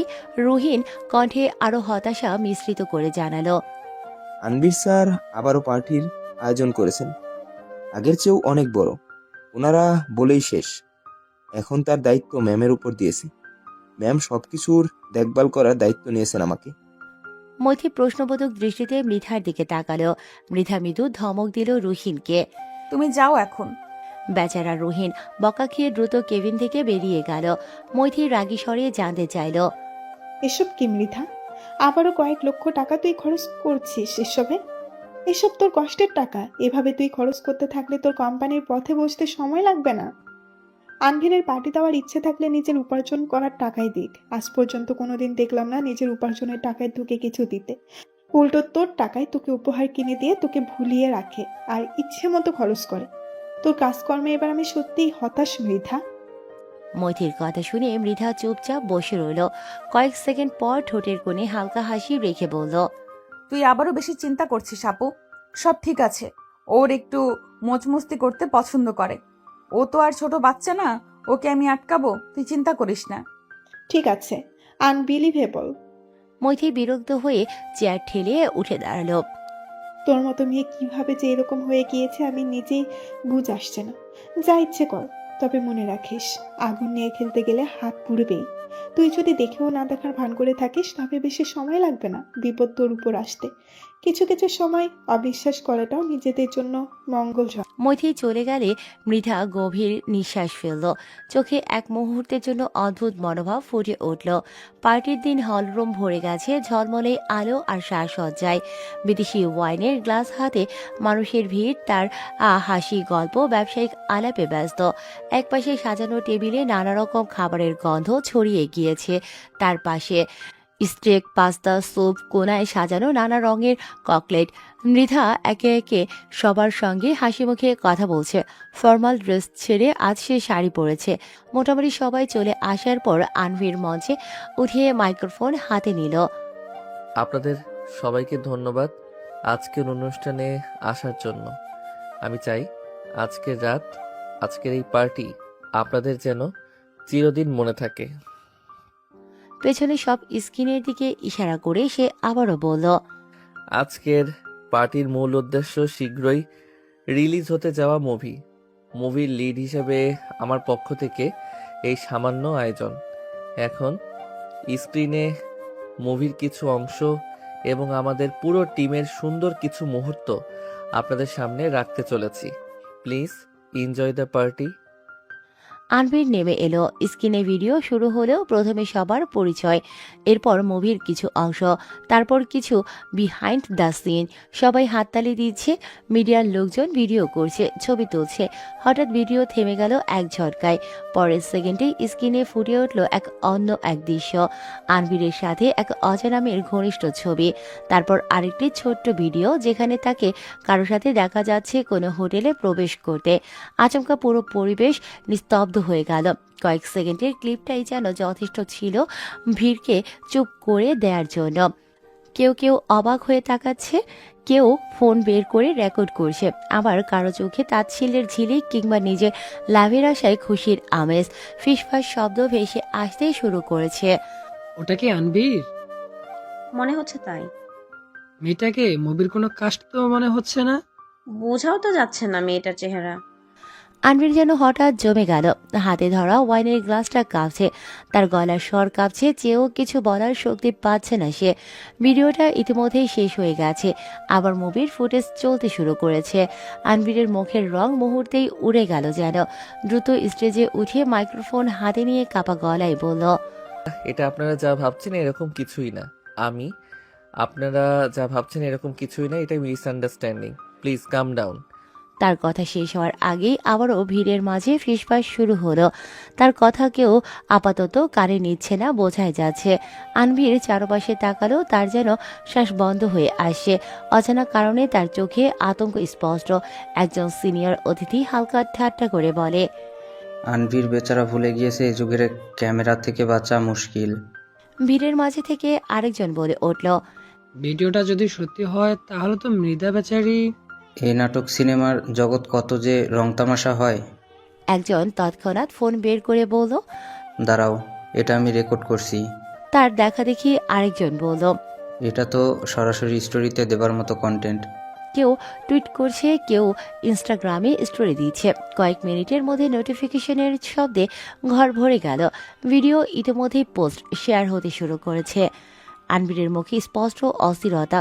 সে কাঁপা কাঁপা স্বরে সবাইকে বোঝানোর চেষ্টা করছে। আর ওই মেয়েটা আমার বন্ধু ছিল। ভিডিওটাতে যা দেখানো হয়েছে এরকম কিছুই নেই আমাদের মাঝে। আমার নামে বদনাম রটানোর জন্য করা হয়েছে এসব। কিন্তু কথাগুলো কেউ মন দিয়ে শুনছে না। আনভির অস্থির হয়ে কাউকে ফোন করে, ভাই এই ক্লিপটা প্লিজ নামিয়ে দাও, তাড়াতাড়ি করো। কিন্তু অপর পাশে শোনা গেল, অনেক দেরি হয়ে গিয়েছে, এটা সব প্ল্যাটফর্মে চলে গেছে, তবে আমরা চেষ্টা করছি, তুমি চিন্তা করো না। আনভিরের কপালে ঘাম জমে গিয়েছে, চোখে অনিশ্চয়তা, আশঙ্কা। কিছু সময় পূর্বে চেহারায় লেগে থাকা উজ্জ্বলতা, হাসি কোথায় যেন হারিয়ে গিয়েছে। মৃধা এবার ধীরে ধীরে মঞ্চের দিকে এগিয়ে গেল। সবাই ভেবেছিল হয়তো সে রাগে বিস্ফোরিত হবে কিংবা অনুষ্ঠান ছেড়ে চলে যাবে, কিন্তু না, সে বরং আনভিরের হাত ধরে দৃঢ় কণ্ঠে আত্মবিশ্বাসের সাথে বলল, আমি তাকে চিনি, আমি জানি ও কখনো আমার সাথে এমন কিছু করতে পারে না। আপনারা শান্ত হন। হলের ভেতর নিস্তব্ধতা নেমে এলো। আনভির অবাক চোখে তার দিকে তাকালো। এই মুহূর্তে সে আশা করেনি মৃধা এমন কিছু বলবে। মৃধা তাকে বিশ্বাস করছে, সত্যি নাকি স্বপ্ন আনভির বোঝার চেষ্টা করলো না। আপাতত এসব সামলাতে হবে, না হলে সব শেষ হয়ে যাবে। অন্যদিকে মৃধার স্বরে এমন এক বিশ্বাসের ছোঁয়া দেখে কিছু অতিথি যেন দ্বিধায় পড়ে গেল। এই ভেবে ভিডিও কি তাহলে সত্যিই ফেক? মৃধা সবার দিকে ঘুরে আবারও বলল, আজকাল এসব এডিট করা খুব সহজ। কেউ চাইলে মুহূর্তে যে কাউকে ভুলভাবে উপস্থাপন করতে পারে। একটা ছবি, একটা ভিডিও, এটা দিয়ে একজন মানুষকে বিচার করা যায় না। আমি তো ওর কোনো কিছুর কমতি রাখিনি। ওর ক্যারিয়ারের শুরু থেকে আমি ওর পাশে আছি। সে কখনো আমার সাথে বিশ্বাসঘাতকতা করবে না। লোকজনের মুখে নানা অভিব্যক্তি, কারো চোখে সহানুভূতি, কারো চোখে অবিশ্বাস, আবার কারো কারো দৃষ্টিতে তাচ্ছিল্যের মনোভাব। কিন্তু আনভিরের মনে যেন একটু স্বস্তি এলো। অন্তত মৃধা তার বিরুদ্ধে গেল না, না হলে পরিস্থিতি হাতের বাইরে চলে যেতে সময় লাগতো না। এবার কেউ কেউ মৃধার সাহসের প্রশংসা করছে। স্বামীর প্রতি অনেক বিশ্বাস দেখছি এই মেয়ের। আজকাল এরকম বিশ্বাস খুব কম দেখা যায়। এরকম স্ত্রী পাওয়া আসলে ভাগ্যের ব্যাপার। শুনেছি তানভীরের পিছনে অনেক টাকা খরচ করেছে তার স্ত্রী। এই পার্টিও সেই নাকি দিয়েছে। কি বলো? এদিকে আনভির সব ক্রেডিট তো নিজের আর নিজের টিমের দিচ্ছে। আনভিরের কপালে ঘাম জমে গেছে। সে শুধু মুখে জোর করে হাসি রেখে সবার কথা শুনছে। সে একপাশে গিয়ে মৃধাকে ফিসফিসিয়ে বলল, তাকে মানাতে চেষ্টা করলো। মৃধা, সবাই যা ভাবছে এরকম কিছুই না। কেউ আমার সফলতা দেখে চলছে, হিংসার বশে আমার পার্টি খারাপ করছে, যেন এটা আমার ক্যারিয়ারে দাগ লেগে যায়। তুমি বিশ্বাস করো তো আমাকে? মৃধা তার দিকে শান্তভাবে তাকালো, শান্ত স্বরেই জানালো, আমি তোমার পাশে আছি, চিন্তা করো না। এত সহজে তোমার ক্যারিয়ার রেপুটেশন শেষ হবে না। এখনো অনেক কিছুই যে বাকি। আনভিরের চোখে মুখে স্বস্তির দেখা মিলল। সে মনে মনে হিসাব করতে লাগলো, এই ভিডিও কোথা থেকে এলো, কে পাঠালো। মৃধাই তো মূলত পার্টি ম্যানেজ করেছে। তার আন্ডারে কেউ কিভাবে এসব করতে পারে? মৃধা কি কিছু জানে? কিন্তু তার হাবভাবে তো এরকম কিছুই মনে হচ্ছে না, বরং সে সবার বিপরীতে গিয়ে তার পক্ষ নিয়েছে। তবে কে করেছে এসব? মোটেও হিসাব মেলাতে পারছে না আনভির। এইসব ভাবতে ভাবতে তার হাত পা ঠান্ডা হয়ে আসছে। অতিথিরা ধীরে ধীরে বিদায় নিয়েছে। পরবর্তীতে সেভাবে কেউ পার্টি উপভোগ করতে পারেনি। কেউ কেবল সৌজন্যমূলক কথা বলে, কেউ আবার চলে যাওয়ার সময় কৌতূহলী দৃষ্টি কিংবা ব্যঙ্গ দৃষ্টিতে তাকিয়ে। ইতিমধ্যে খবর ছড়িয়ে পড়েছে। অল্প কিছু দিনের মধ্যে আবারও আনভিরের নতুন স্ক্যান্ডেল ছড়িয়েছে। সবাই তাতে উপচে পড়ছে। আনভির সোফায় বসে মাথা হাত চেপে ধরেছে। এখনও ইন্টারনেট থেকে নিউজগুলো ছড়ানো সম্ভব হয়নি। অল্প সময়ে এত বেশি ছড়িয়ে পড়েছে যেন কেউ আগে থেকেই সব সেট করে রেখেছিল। শুধু অপেক্ষায় ছিল সে বা তারা। এটা কে করলো মৃধা? কেন করলো? মৃধা পাশে বসে তার কাঁধে হাত রাখে সান্ত্বনা দেওয়ার স্বরে বলে, চিন্তা করো না, সব ঠিক হয়ে যাবে। কিন্তু আজ মৃধার কথাতেও আনভিরের মন শান্ত হলো না। কোথাও না কোথাও খারাপ কিছু আশঙ্কা হচ্ছে। আনবিলিভেবল মৃধা, আমি সত্যি আশা করিনি তুই তুই এত বড় বোকামি করবি। বেশ হতাশ এবং রাগী স্বরে বলল মৈথি, তোর কি দরকার ছিল সবার বিরুদ্ধে গিয়ে আনভিরের পক্ষ নেওয়ার? কি দরকার ছিল ক্যারিফিকেশন দেওয়ার? পাবলিক ওপিনিয়ন এখন তোর এবং কোম্পানির ইমেজের উপরও ইফেক্ট ফেলছে। সে তার নিজের লাভের জন্য পার্টি রাখলো, তোর তো কোনো ক্রেডিটই দিল না, বরং নিজের সাথে সাথে তোর নামটাও খারাপ করলো। রেডিকুলাস। মৃধা জানালার বাইরে তাকিয়ে রইল। ভিডিওটা ভাইরাল হওয়ার পর থেকে অফিসে, মিডিয়ায়, সব জায়গায় নানা ধরনের কথা উঠেছে। মোটামুটি তার সম্পর্কেও সবাই অবগত, ফলে তাকে নিয়েও কথা উঠেছে। মৈথি হালকা বিরক্ত ভঙ্গিতে ফাইলগুলো টেবিলে ছুঁড়ে রাখল। তুই কিছুই বুঝতে চাইছিস না মৃধা। বাইরের সবাই এখন আনভির নিয়ে নানা মন্তব্য করছে, যা প্রায় নেগেটিভ। কিছুদিন আগেই ছবি লিক হলো, এখন এটা। মৃধা ঘুরে মৈথির দিকে তাকালো, শান্ত স্বরে জানালো, জানো আপু, মানুষ অন্যের মুখের কথা থেকে নিজের চোখকে আগে বিশ্বাস করে। মানুষ তো যা দেখে তাই বিশ্বাস করে। কিছু কিছু জিনিস চোখে না দেখলে কাউকে তুমি কখনোই বিশ্বাস করাতে পারবে না। আমি ওকে বিশ্বাস করে করেছি, কিন্তু কিন্তু সে তার মর্যাদা রাখেনি। শোন, বিশ্বাস যখন একতরফা হয় তখন সেটা ভাঙতে সময় লাগে না। অন্যদের কথা ছাড়, তোর নিজের চোখের সামনে কত কিছু পড়ছে, অথচ তুই অন্ধ হয়ে আছিস। মৃধা উত্তর দিল না। তার দৃষ্টি কাচের দেয়াল ভেদ করে দূরে কোথাও হারিয়ে গিয়েছে। মৈথি আবারও বলল, মৃধা, তুই আমার একমাত্র ছোট বোন। বাবা মা মারা যাওয়ার পর আমার আপন বলতে শুধু তুই আছিস। আমার আগে তোকে বিয়ে করার অনুমতি দিয়েছিলাম শুধু তোর সুখের কথা ভেবে। তোর সংসার দেখে আমি মোটেও হিংসা করছি না। আমি চাই তুই সুখে থাক, ভালো থাক, তবে তার লোক দেখানো নয়। তুই মন থেকে ভালো থাক, এটাই আমি চাই। আনভিরের মতো আরো 10টা ছেলে আসবে, বরং তার থেকেও ভালো কেউ তোর জীবনে আসবে। জীবনে ভালোবাসায় সব হয় না বোন। নিজের লাভ রেটটাকে সাইডে রেখে বাস্তবতার মুখোমুখি হও। তুই কি সত্যের মুখোমুখি হতে ভয়ে জেনেও না জানার ভান করছিস? সত্যটা তোর চোখের সামনে ঘোরাঘুরি করলেও অন্ধ হওয়ার মতো আছিস। তুই কি একদমই কিছু দেখতে পাচ্ছিস না মৃধা? মৈথির কণ্ঠে এক ধরনের অস্থিরতা। মৃধা দীর্ঘশ্বাস ফেলল। আপু, আমি জানি না, কিচ্ছু জানি না। আমি তাকে কি বদলানোর সুযোগ দিতে পারি না? মৈথি টেবিলে আঙুল ঠুকতে ঠুকতে বলল, সুযোগ? তুই বুঝিস তো এই শব্দটা ইতিমধ্যে কতবার ব্যবহার করেছিস? মানুষ ভুল করতে পারে, কিন্তু একের পর একই ভুল। ছবিগুলো, ভিডিও, তার আচরণ সবই তো এখন মানুষের মুখে মুখে। তুই যদি এমন ভান করিস যে কিছু হয়নি, তাহলে একদিন সব হাতের বাহিরে চলে যাবে। তখন সামলানো কঠিন হয়ে যাবে। সুযোগ তাকে দেওয়া যায় যে সুযোগের সঠিক ব্যবহার করতে জানে, নাকি তাকে যে জেনে বুঝে সুযোগের অপব্যবহার করছে। মৃধা চুপ করে বসে রইল। হয়তো তার ভেতরেও কোথাও সমুদ্রের ঢেউয়ের মতো উত্থাল পাত্থাল চলছে, কিন্তু বাইরে সেটা প্রকাশ করল না সে। অফিসের টেবিলে মোবাইলে একের পর এক ফোন এসেই চলেছে। সোশ্যাল মিডিয়া থেকে সাংবাদিকরা, এমনকি পার্টনার কোম্পানিগুলো জানতে চাইছিল আসল ঘটনা।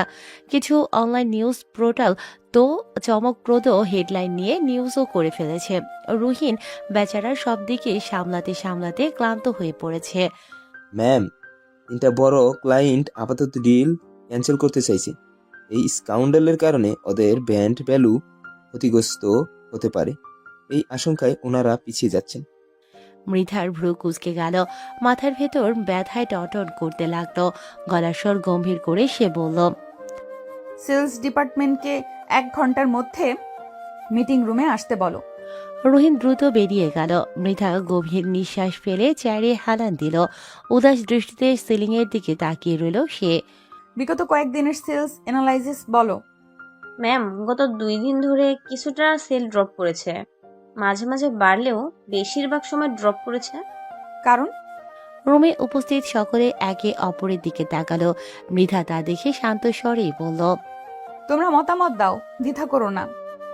তাদের মাঝ থেকে একজন মেয়ে বলল, ম্যাম, আমার মতে কিছুদিন আগে ভাইরাল হওয়া ঘটনার কারণেই সেল ড্রপ করেছে। বাকিরাও মাথা নাড়িয়ে সায় দিল। মৃধা কিছু সময় ভাবলো, এরপর সবাইকে যেতে বলল। রুহিনের দিকে তাকিয়ে বলল, ক্লায়েন্টদের সাথে মিটিং এর ব্যবস্থা করো। ম্যানেজারকেও সব প্রস্তুতি নিয়ে আসতে বলো। রুহিনও বসের নির্দেশে সব কাজ দ্রুত শেষ করল। ল্যাপটপের অপর পাশে কিছু লোক, সবার মুখে গম্ভীর ভাব। মৃধা বেশ নম্র এবং আত্মবিশ্বাসের সাথে পরিস্থিতি সামলানোর চেষ্টা করল। আমি আপনাদের আরো 5% বেশি প্রফিট দিতেও রাজি। আশা করছি আমাদের এতদিনের পার্টনারশিপ আপনারা মাঝপথে ছেড়ে যাবেন না। তাদের মধ্য থেকে একজন জানালো, ঠিক আছে মিসেস মৃধা, আপনাকে আমরা ভরসা করছি, তবে সব কাজ 2 সপ্তাহের মধ্যে শেষ করতে হবে। Yes, sure sure. Thank you for trusting us. Deal secure করতে পেরে রুমে থাকা সবাই যেন স্বস্তি পেল। পার্টির দিন থেকে প্রায় সপ্তাহ পার হতে চলেছে। মৃধা কাজের চাপে বাড়ি আসে না আজ 2 দিন। তবে আপাতত এতে আনভিরের কোনো খেয়াল নেই। সে নিজের কাজে ব্যস্ত। কেউ তাকে আইডিয়া দিয়েছে ফ্যান মিটের আয়োজন করার জন্য। সেখানে ফ্যানদের কিছু উপহার দিলে চলমান পরিস্থিতি কিছুটা তার পক্ষে আসতে পারে। আনভির আপাতত নিজের স্ক্যান্ডেল কিভাবে সরাবে সেটা নিয়েই ব্যস্ত। আলো ঝলমলে হলরুম ভর্তি আনভিরের ভক্তে। ক্যামেরার ফ্ল্যাশ, মাইক্রো মাইক্রোফোন কোলাহলে ভরপুর। আনভির ঢুকতেই চিৎকারে ফেটে পড়ল ভিড়। হাতে গুচ্ছ গুচ্ছ গোলাপ নিয়ে ভক্তরা তার দিকে ছুটে গেল। সেই মুহূর্তে ফ্যানরা যেন কিছু মনে রাখলো না। কারো হাতে পোস্টার, কারো হাতে খাম। আনভির হাসি মুখে সবার সঙ্গে হাত মেলালো, সেলফি তুললো। সে এমন ব্যবহার করলো যেন কিছুই হয়নি, যেন ভিডিও স্ক্যান্ডাল বলে কিছু কখনো ঘটেনি। মঞ্চে উঠে আনভির মাইক্রোফোন হাতে নিল, বেশ নরম স্বরে আবেগী কণ্ঠে বলল, তোমরা এসেছো দেখে আমি বেশ খুশি হয়েছি। আমি তো তোমাদের ভালোবাসার সাপোর্ট ছাড়া কিছুই নই, তাই আজ তোমাদের জন্য ছোট্ট কিছু আয়োজন। হল কেঁপে উঠল করতালিতে। কিছু সময় পর সে ঘোষণা করল, জানো আজ যারা এসেছো তাদের মধ্যে কজন লাকি ফ্যানদের জন্য রয়েছে বিশেষ উপহার। কে কে আগ্রহী? হই হই করে উঠল সকলে। লটারির মাধ্যমে 10 জনকে বেছে নেওয়া হলো। যেখানে ফ্যান মিটের আয়োজন করা হয়েছে তার উপর বেশ কয়েকটা মল আছে। আনভির মাইক হাতে বুক উঁচিয়ে ঘোষণা করল, তোমাদের পছন্দ মতো তোমরা সকলেই 3টা জিনিস নিতে পারবে, তবে সময় 5 মিনিট। তোমাদের সব খরচ আমার পক্ষ থেকে। সবাই বেশ আগ্রহ নিয়ে অপেক্ষা করছে। কয়েকজন ফ্যান লাইভও করছে। Times up. দেখা গেল কেউ কেউ দামি ঘড়ি, পারফিউম ব্যাগ, আরো বেশ অনেক জিনিসই নিল। আনভির বেশ গর্বের সাথে পকেট থেকে বের করলো ঝলমলে ব্ল্যাক কার্ড। কার্ডটা সামনে থাকা লোকটা দিল। সব ভালোই ভালোই চলছে দেখে আনভির মনে মনে খুশিই ছিল, কিন্তু ডিক্লাইন্ড। সামনে ক্যাশিয়ার অস্বস্তি নিয়ে জানালো, স্যার, আপনার কার্ডটা কাজ করছে না। আনভিরের মুখের হাসি কমে এলো, তবে ঘাবড়ে না গিয়ে বলল, ভালো করে দেখো, তোমার মেশিন নষ্ট হয়তো। সে আবারও দেখলো, কিন্তু ফলাফল একই। আনভির হেসে বলল, টেকনিক্যাল ইস্যু হয়তো, আবার চেষ্টা করো। তৃতীয়বারও ব্যর্থ হলো। এবার ফ্যানদের ফিসফিস শোনা গেল, সবটাই সাজানো নাটক নাকি? কার্ডে টাকা নেই তো শো অফ করলো কেন? কি লজ্জাজনক পরিস্থিতি। যারা উপহার নিয়েছে তাদেরগুলো কি ফেরত নিতে বলবে? ভালোই হয়েছে আমি লটারিতে জিতেনি, হাত থেকে জিনিস কেড়ে নেবে। আনভিরের মুখের রং ফ্যাকাশে হয়ে গেল। চারপাশের ফিসফিস শব্দে সে আরো ঘাবড়ে গেল। টিমের কারো থেকে কার্ড নেবে সেই সুযোগটাও নেই। চারিপাশে ক্যামেরা। সে দ্রুত ফোন বের করে মৃধার নাম্বার ডায়াল করলো। কার্ডটা মৃধাই তাকে দিয়েছিল। রিং হলো, কিন্তু কেউ ধরল না। আনভির অস্থির হয়ে বেশ কয়েকবার ফোন করলো, তবুও ফোন রিসিভ হলো না। রহিমকেও ফোনে পেল না সে। মনে মনে বেশ রাগ হলো তার। ফিসফিস করে হাসির পরিবেশ তৈরি হয়ে গেল মুহূর্তেই। কেউ কেউ রেগে আছে, কেউ তাকে নিয়ে মন্তব্য করছে।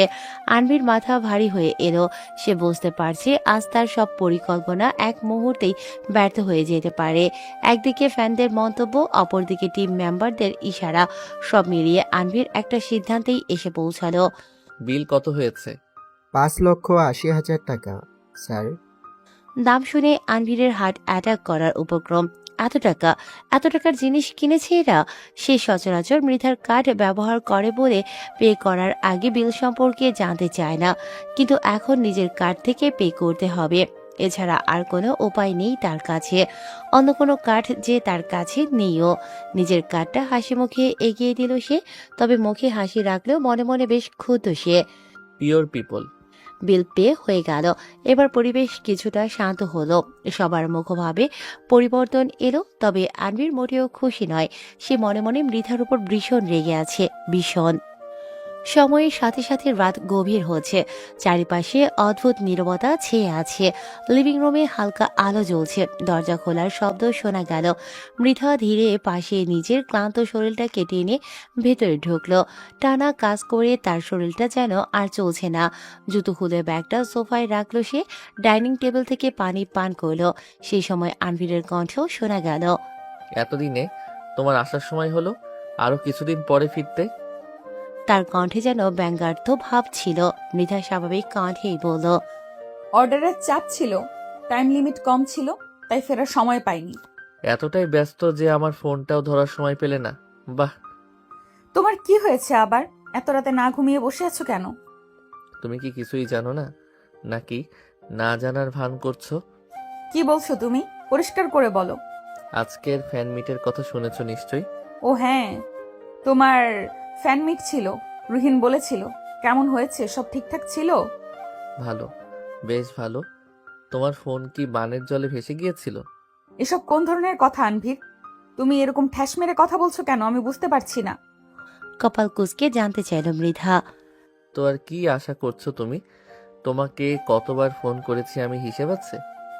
একটাবারও কল কানেক্ট হয়নি। ও ফোন ধরেনি বলে তুমি রাগ করেছো? সরি বেবি, ফোনটা হাত থেকে পড়ে বন্ধ হয়ে গেছিল। আমার বেবি আমাকে বুঝি মিস করেছে। মৃধা আনবিরের কাছে আসতে চাইলে সে সরে গেল, কার্ডটা টেবিলে ছুঁড়ে ফেলল। এই ফালতু কার্ডটা তুমি আমাকে ইচ্ছে করে দিয়েছো তাই না? তুমি জেনে বুঝে আমার সাথে এরকম করেছো যেন সবার সামনে আমাকে বিব্রতকর পরিস্থিতিতে পড়তে হয় তাই না? ইচ্ছে করে তুমি সব নাটক সাজিয়েছো। মৃধা অবাক দৃষ্টিতে তার দিকে তাকালো। সামান্য টাকার জন্য তুমি এরকম করছো আনভির?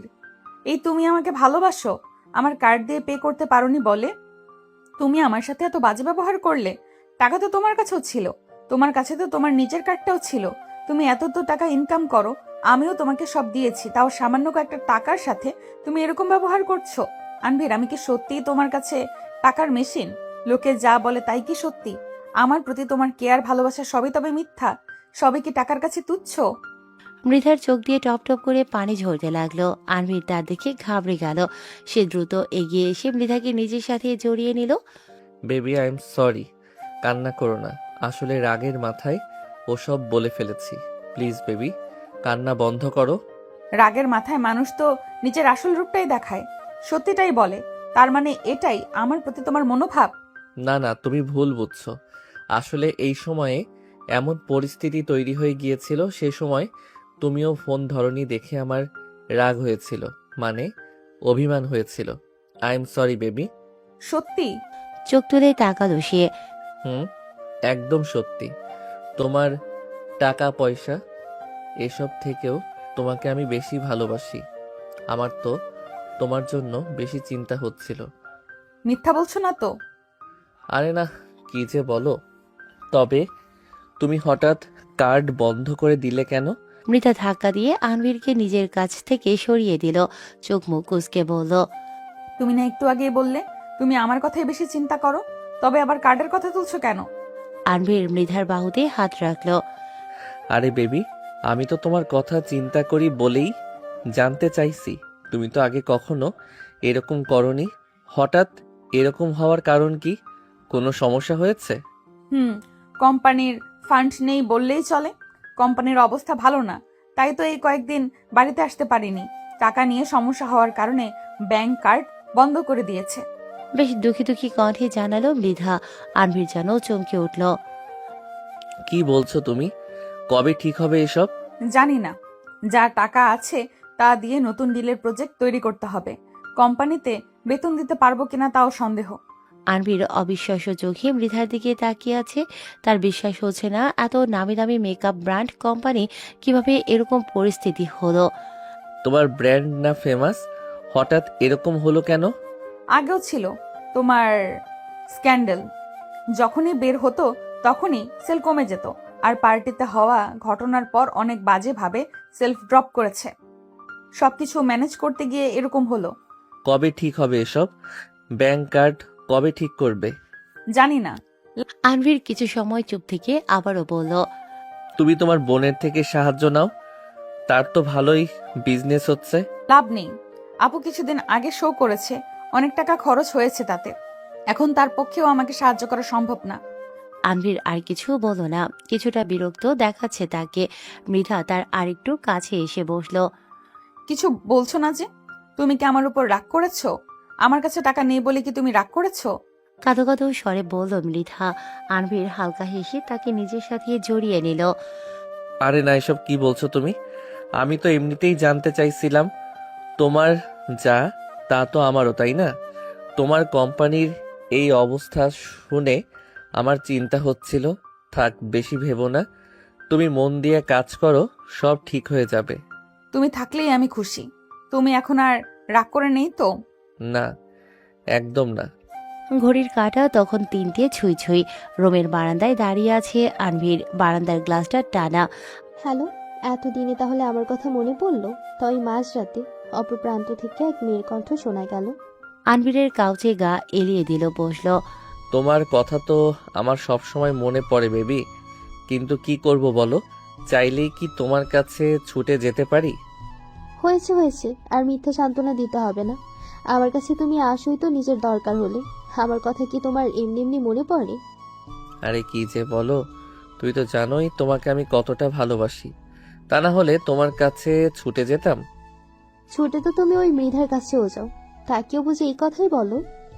বলি তো, কিন্তু সব কথা কি আর সত্যি হয় বেবি? কিছু কিছু সময় মিথ্যাকে সত্যের চাদরে পেঁচিয়ে রাখতে হয়, না হলে তা যে নিজের উপরই ভারী পড়ে। তুমি আমার সাথে আবার কবে দেখা করবে তানভীর? কতদিন হয়ে গেল? বেশ অস্থির শোনালো মেয়েটির কণ্ঠ। আনবির ঠোঁটের কোণে হাসি রেখে জানালো, আসবো আসবো, তোমাকেও যে আমি মিস করেছি বেবি, কিন্তু এখন আসা যাবে না। আর কয়েকদিন পরেই মুভি রিলিজ হবে। এখন সবার নজর আমার উপর। এই মুহূর্তে আরও নজরে পড়ে গেলে সমস্যা। বেফাস কিছু বেরিয়ে গেলে তখন সবকিছু বিফলে যাবে। তোমার ফ্যান মিটের কিছু ক্লিপ দেখলাম, ঘটনা কি? আর বলো না, মাথার মেজাজটাই খারাপ করে দিয়েছিল সেদিন। ও বাড়িতে ফেরার পর ইচ্ছে করছিল থাপ্পড় দিয়ে গাল লাল করে দেই। অনেক কষ্টে নিজেকে সামলেছিলাম। বাবা, এত রাগ! তো দিয়েছো নাকি থাপ্পড় তোমার বড়লোক স্ত্রীকে? বাঁকাভাবে বলল মেয়েটি। অনেক কষ্টে নিজেকে সামলেছিলাম। আর বড়লোক মাই ফুড, ওর থেকে এখন আমার কাছেই বেশি টাকা আছে। সেল নাকি ড্রপ করেছে, টাকা নেই, এসব কাহিনী শোনাচ্ছে। এভাবে আর কতদিন আনভীর? তোমাকে ওই মৃধার সাথে দেখলে আমার মাথা গরম হয়ে যায়। আমার তো ইচ্ছে হয় ওই মুহূর্তে ওর নিঃশ্বাস আটকে ওকে মেরে ফেলি। আনবির হো হো করে হেসে উঠল, যেন সে মজার কিছু শুনেছে। তুমি হাসছো? অভিমানী কণ্ঠে বলল মেয়েটি। সে এখন ঘুমাচ্ছে। কেমন হয় এখন গিয়ে বালিশটা তার মুখের উপর চেপে ধরলে? ভেবে দেখো, সে শ্বাস নিতে না পেরে ছটফট করছে, হাত পা ছোড়াছুড়ি করছে বাঁচার জন্য। আনভীর, তুমি ভীষণ খারাপ। বলে মেয়েটিও হেসে উঠল। তোমার এই আইডিয়া পছন্দ হয়নি? তুমি নিজে কাজটা করবে? তাহলে কি করা যায়? এটা কেমন হবে, ওকে নিয়ে আমি শপিং করতে যাব, তখন তুমি পেছন থেকে তাকে ধাক্কা দেবে, তারপর ধপাস, ওখানেই চ্যাপ্টার শেষ। তাও যদি না মরে তবে হাত পা ভেঙে বিছানায় পড়ে থাকবে। তখন তাকে ভুলিয়ে ভালিয়ে তার সব সম্পত্তি, কোম্পানি, বাড়িঘর নিজের নামে করে নেব। তারপর ওই অবস্থায় তাকেও গায়েব করে দেব। দুজনেই একসাথে হেসে উঠল। এত রাতে কার সাথে কথা বলছো তুমি? আচমকা কণ্ঠস্বরে কেঁপে উঠল আনভির। ধপ করে হাত থেকে ফোনটা নিচে পড়ে গেল। মৃধা, বারান্দার ম্লান আলোয় আনভিরের মুখটা মুহূর্তেই ফ্যাকাশে হয়ে গেল। হাত থেকে ফোনটা পড়ে গেল মেঝেতে। ফোনের স্ক্রিন বন্ধ হয়ে গেল। নিচে পড়ে নষ্ট হয়ে গেল কিনা বোঝা গেল না। চারপাশটা থমথমে হয়ে উঠল। মৃধা। আনভির তোতলাতে লাগলো। মৃধা চোখ মুখ কুঁচকে তার দিকে তাকিয়ে আছে। পরনে হালকা সাদা নাইট ড্রেস, চুলগুলো তখনও এলোমেলো। এত রাতে কার সাথে কথা বলছো তুমি? বেশ শান্ত স্বরে জানতে চাইল সে। আনভির তাড়াতাড়ি মেঝে থেকে ফোনটা তুলে নিল, দ্রুত ফোনটা পকেটে ঢুকিয়ে নিল। তুমি ঘুমাওনি? কেন, আমি ঘুমিয়ে থাকলে তোমার লাভ হতো বুঝি? আর এসব কি বলছো? চলো, ঘুমাতে যাবে। মৃতার হাত ধরতে গেলে সে ঝটকা দিয়ে মেরে হাত ছাড়িয়ে নিল। আগে আমার প্রশ্নের উত্তর দাও, এত রাতে কার সাথে কথা বলছিলে তুমি? আরে কিছু না, কলিগের কল ছিল। মুভির ব্যাপারে একটু টেনশনে আছে সবাই, তাই। মৃদা ঠোঁট বাঁকিয়ে হেসে উঠল, যেন এক তিক্ততায় ভরা হাসি। কলিগ? এই মাঝরাতে? তা কোন কলিগকে বেবি বলে ডেকে কথা বলে? আনবির এক মুহূর্তের জন্য চুপ হয়ে গেল, তারপর হেসে বলে উঠল, আরে তুমি ভুল শুনেছ, আমি তো শুধু কাজের কথা বলছিলাম। তুমি ঘুমের ঘোরে কি না কি শুনেছ। মৃধা এগিয়ে এসে তার চোখে চোখ রাখল। আমি ভুল শুনেছি? ঠিক আছে, তাহলে একবার ফোনটা দেখি। আনবির আগোচরে এক পা পিছিয়ে গেল। ফোন কেন? তুমি কি আমার কথা বিশ্বাস করো না? কি বলেই ফোন দেখতে চাইছি? তাহলে আমার মনে আর কোনো সন্দেহ কিংবা খসখস থাকবে না। দাও। হাত বাড়িয়ে দিল মৃধা। এখন ফোনে চার্জ নেই, কাল দেখিও না হয়। মৃধা ঠোঁটে হাসি রেখে বলল, তাহলে কাল দেখবই। তাকে চলে যেতে দেখে আনবির গোপনে স্বস্তির নিঃশ্বাস নিল, তবে তা বেশি সময় স্থায়ী হলো না। আনভির। তার শীতল কণ্ঠস্বরে অজান্তেই কেঁপে উঠল আনভির। মৃধার দৃষ্টিতে অস্বস্তিতে আনভিরের গলা শুকিয়ে এলো। হুম। অভিনয়টা তুমি ভালোই করতে পারো, চালিয়ে যাও। তোমার প্রতিভার মূল্য আর কেউ সঠিকভাবে না দিলেও আমি তার যথার্থ প্রাপ্যই দেব। কথাটা বলে মৃধা ঘরে ঢুকে গেল। ওয়াশরুমে গিয়ে দরজা আটকে দিল। আনভির দাঁড়িয়ে রইল একইভাবে। ফোনের টুংটাং শব্দে পকেট থেকে তা বের করলো। স্ক্রিনে ভেসে উঠল কিছু মেসেজ। কি হলো, ফোন কেটে দিলে কেন? Don't worry baby, one day she will be out of the way, then only you and me. Good night my love. উপর থেকে মেসেজগুলো দেখে রেখে দিল সে। পরের দিন সকালে মৃধা রান্নাঘরে কাজ করছে। বাইরে পাখির ডাক শোনা যাচ্ছে, তবে ঘরের ভিতরের পরিবেশ অদ্ভুত রকমের শান্ত। আনভির ধীরে ধীরে তার পাশে দাঁড়ালো। কফি বানাচ্ছ? মৃধা উত্তর দিল না, কিছু শোনেনি এমন ভান করল। এই যে তোমার সাথে কথা বলছি। মৃধা এবারেও তাকালো না, চুপচাপ কাপটা টেবিলে রেখে বসে পড়ল। আনভির বুঝলো মৃধা এখনো আগের রাতের কথা মাথায় রেখে আছে। তুমি কাল রাতের ঘটনায় এখনো রেগে আছো? গত রাতের ব্যাপারটা তুমি ভুল বুঝেছ। মৃধা হাত উঁচিয়ে তাকে থামিয়ে দিল, কণ্ঠস্বর কড়া করে বলল। মিথ্যে শোনাতে হবে না আনভির, আর কোনো অজুহাত চাই না। তুমি বালিশ চাপা দিয়ে শাসাটকে ফেলবে বলেছ না? এটাও কি খুব ভুল শুনেছি আমি? তোমার কি মনে হয় আমার কানের সমস্যা নাকি মাথায় সমস্যা আমার? সে বুঝতেও পারেনি মৃধা এসবও শুনেছিল। সে বাইরে নিজেকে স্বাভাবিক রাখার চেষ্টা করলো। আরে তুমি ওসব সিরিয়াসলি নিও না তো, ওসব তো মুভির সিন নিয়ে কথা বলছিলাম আমরা। মৃধা যেন থমকে গেল, অদ্ভুত দৃষ্টিতে তাকালো আনভিরের দিকে। আনভির তাকে নিজের সাথে জড়িয়ে গেল, মিষ্টি মধুর স্বরে বলল। আমার বৌদ্ধ স্ত্রী, তুমি না একটু বেশি ভেবে ফেলেছ। ঘুমের ঘোরে মাঝপথ থেকে কি না কি শুনেছ, আর আমাকে ভুল বুঝে বসে আছো। তোমার সাথে কি আমি এসব কখনো করতে পারি? বেবি ডাকছিলে কাগে, নাকি সেটাও মুভির অংশ? আরে ওর নামই বেবি, কি অদ্ভুত নাম তাই না? তোমাকে ছাড়া আমি আর কাকে এত আদর করে বেবি ডাকবো? তোমার বিশ্বাস না হলে ফোন চেক করতে পারো। বলতে বলতে তার দিকে নিজের ফোনটা এগিয়ে দিল আনভির। মৃধা ফোনটা নিতে গিয়েও হাত ফিরিয়ে নিল। তোমার উপর আমার বিশ্বাস আছে। আনভির হেসে তার মাথাটা নিজের বুকে ঠেকালো। তার অগোচরে মৃধার চোখে জল জমে গেল। এদিকে মৃধার আড়ালে আনভিরের ঠোঁটের কোণে ফুটে উঠল দ্রুত হাসি। হয়তো আসলেই সবকিছুর ইতি টানার সময় ঘনিয়ে আসে। ম্যাম, আপনার কি শরীর খারাপ? উদ্বিগ্ন স্বরে জিজ্ঞেস করল রুহিন। মৃধা স্বাভাবিক স্বরে বলল, না, ঠিক আছি আমি ঠিক আছি রুহিন। রুহিন চুপ করে তার দিকে কিছুক্ষণ তাকিয়ে রইল, তারপর ধীর স্বরে বলল, কিন্তু আপনাকে দেখে তো তা মনে হচ্ছে না। আপনার চোখ মুখ ফুলে আছে, চোখের নিচে কালি পড়ে গিয়েছে। কোনো সমস্যা হয়েছে ম্যাম? যদি চান আমাকে বলতে পারেন। তুমি টেনশন করো না। রুহিন এক পা এগিয়ে এলো, চিন্তিত স্বরে আবারও বলল, কথাগুলো বলে আপনি হয়তো আমাকে এড়াতে চাইছেন, কিন্তু আপনাকে আমি অনেক দিন ধরে চিনি। আপনার চোখ মুখ বলছি নিশ্চয়ই কিছু নিয়ে চিন্তিত। আপনি সবসময় সবার পাশে থাকেন, সবার কথা শুনেন, সাহায্য করেন। আপনার কষ্ট কারো সাথে ভাগ না করেন, তাহলে তা শুধু আপনাকেই ভিতর থেকে ভেঙে দিবে। মৃধা আগের মতোই শান্ত স্বরে বলল, সব কথা তো সব জায়গায় বলা যায় না রুহিন, আমি ঠিক আছি। আমাকে না বলুন, মৈত্রী ম্যামকে জানান। কাউকে কিছু বলতে হবে না, তুমি যাও, বাকি কাজগুলো কতদূর এগুলো দেখো। আর কিছু বলার মতো পেল না রুহিন। হতাশ হয়ে কেবিন থেকে বেরিয়ে এলো। রাত প্রায় 12টা। আনভির ড্রয়িং রুমে একা বসে ল্যাপটপে কিছু করছিল। হঠাৎ তার মেইলে নোটিফিকেশন এলো। তা খুলতেই স্ক্রিনের উপর ভেসে উঠল কিছু ছবি, যা দেখে তার চোখে মুখের ভার পরিবর্তন হয়ে গেল। আনভিরের নিঃশ্বাস আটকে আসছে, যেন গলা শুকিয়ে এসেছে তার। অসম্ভব, এগুলো কারো কাছে কিভাবে গেল? কিছু সময় পর অচেনা নাম্বার থেকে মেসেজ এলো।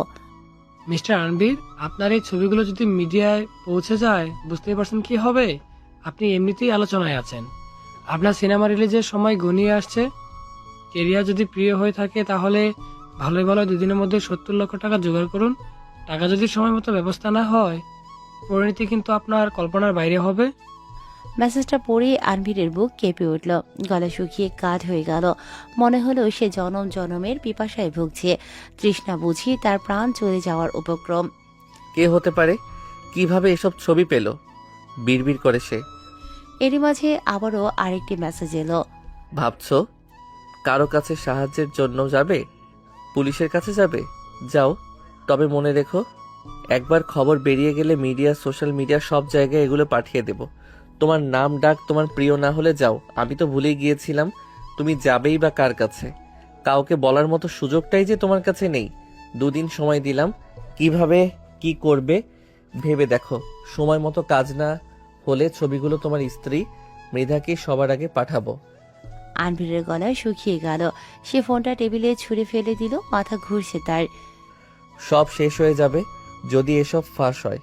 মুভি রিলিজের আগে আবারও কিছু বের হলো, কেলেঙ্কারি হয়ে যাবে, সব শেষ হয়ে যাবে। চিন্তা করতে করতেই রাত পার করলো আনভির। মৃধা মাত্রই ফ্রেশ হয়ে বেরিয়ে এসেছে। আনভির সোজা তাকিয়ে বলে বসলো। আমার কিছু টাকা দরকার, জরুরি। মৃধা ভ্রু কুঁচকে তাকালো। কেন? কিসের জন্য? এত সকালে তোমার টাকার প্রয়োজন কেন? তুমি এত প্রশ্ন করছো কেন? প্রয়োজন বলেই চাইছি, তাড়াতাড়ি দাও। কত টাকা? 60 লক্ষ। মৃধা তাকে পাশ কাটিয়ে ড্রেসিং টেবিলের সামনে এসে দাঁড়ালো। এতগুলো টাকা দেওয়া আমার পক্ষে সম্ভব নয়।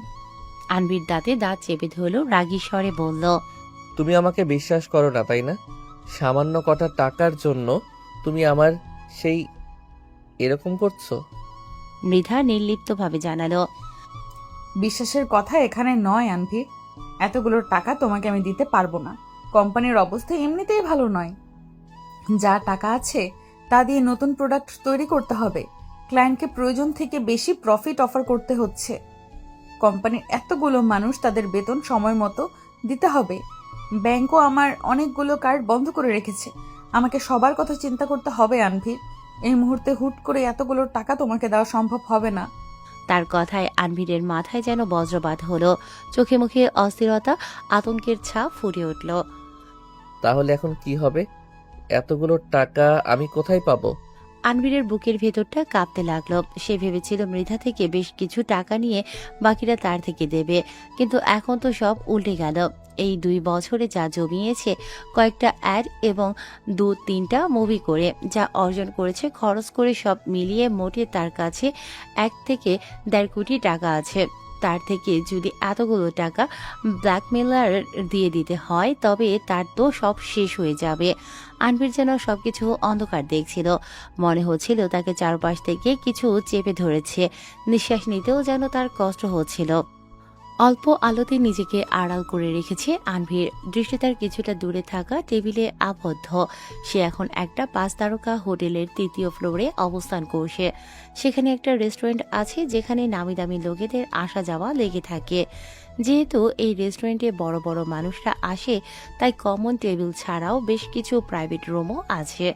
আনভির এখানে খেতে আসেনি, বরং ব্ল্যাকমেইলারকে হাতে নাতে ধরার জন্য অপেক্ষা করছে।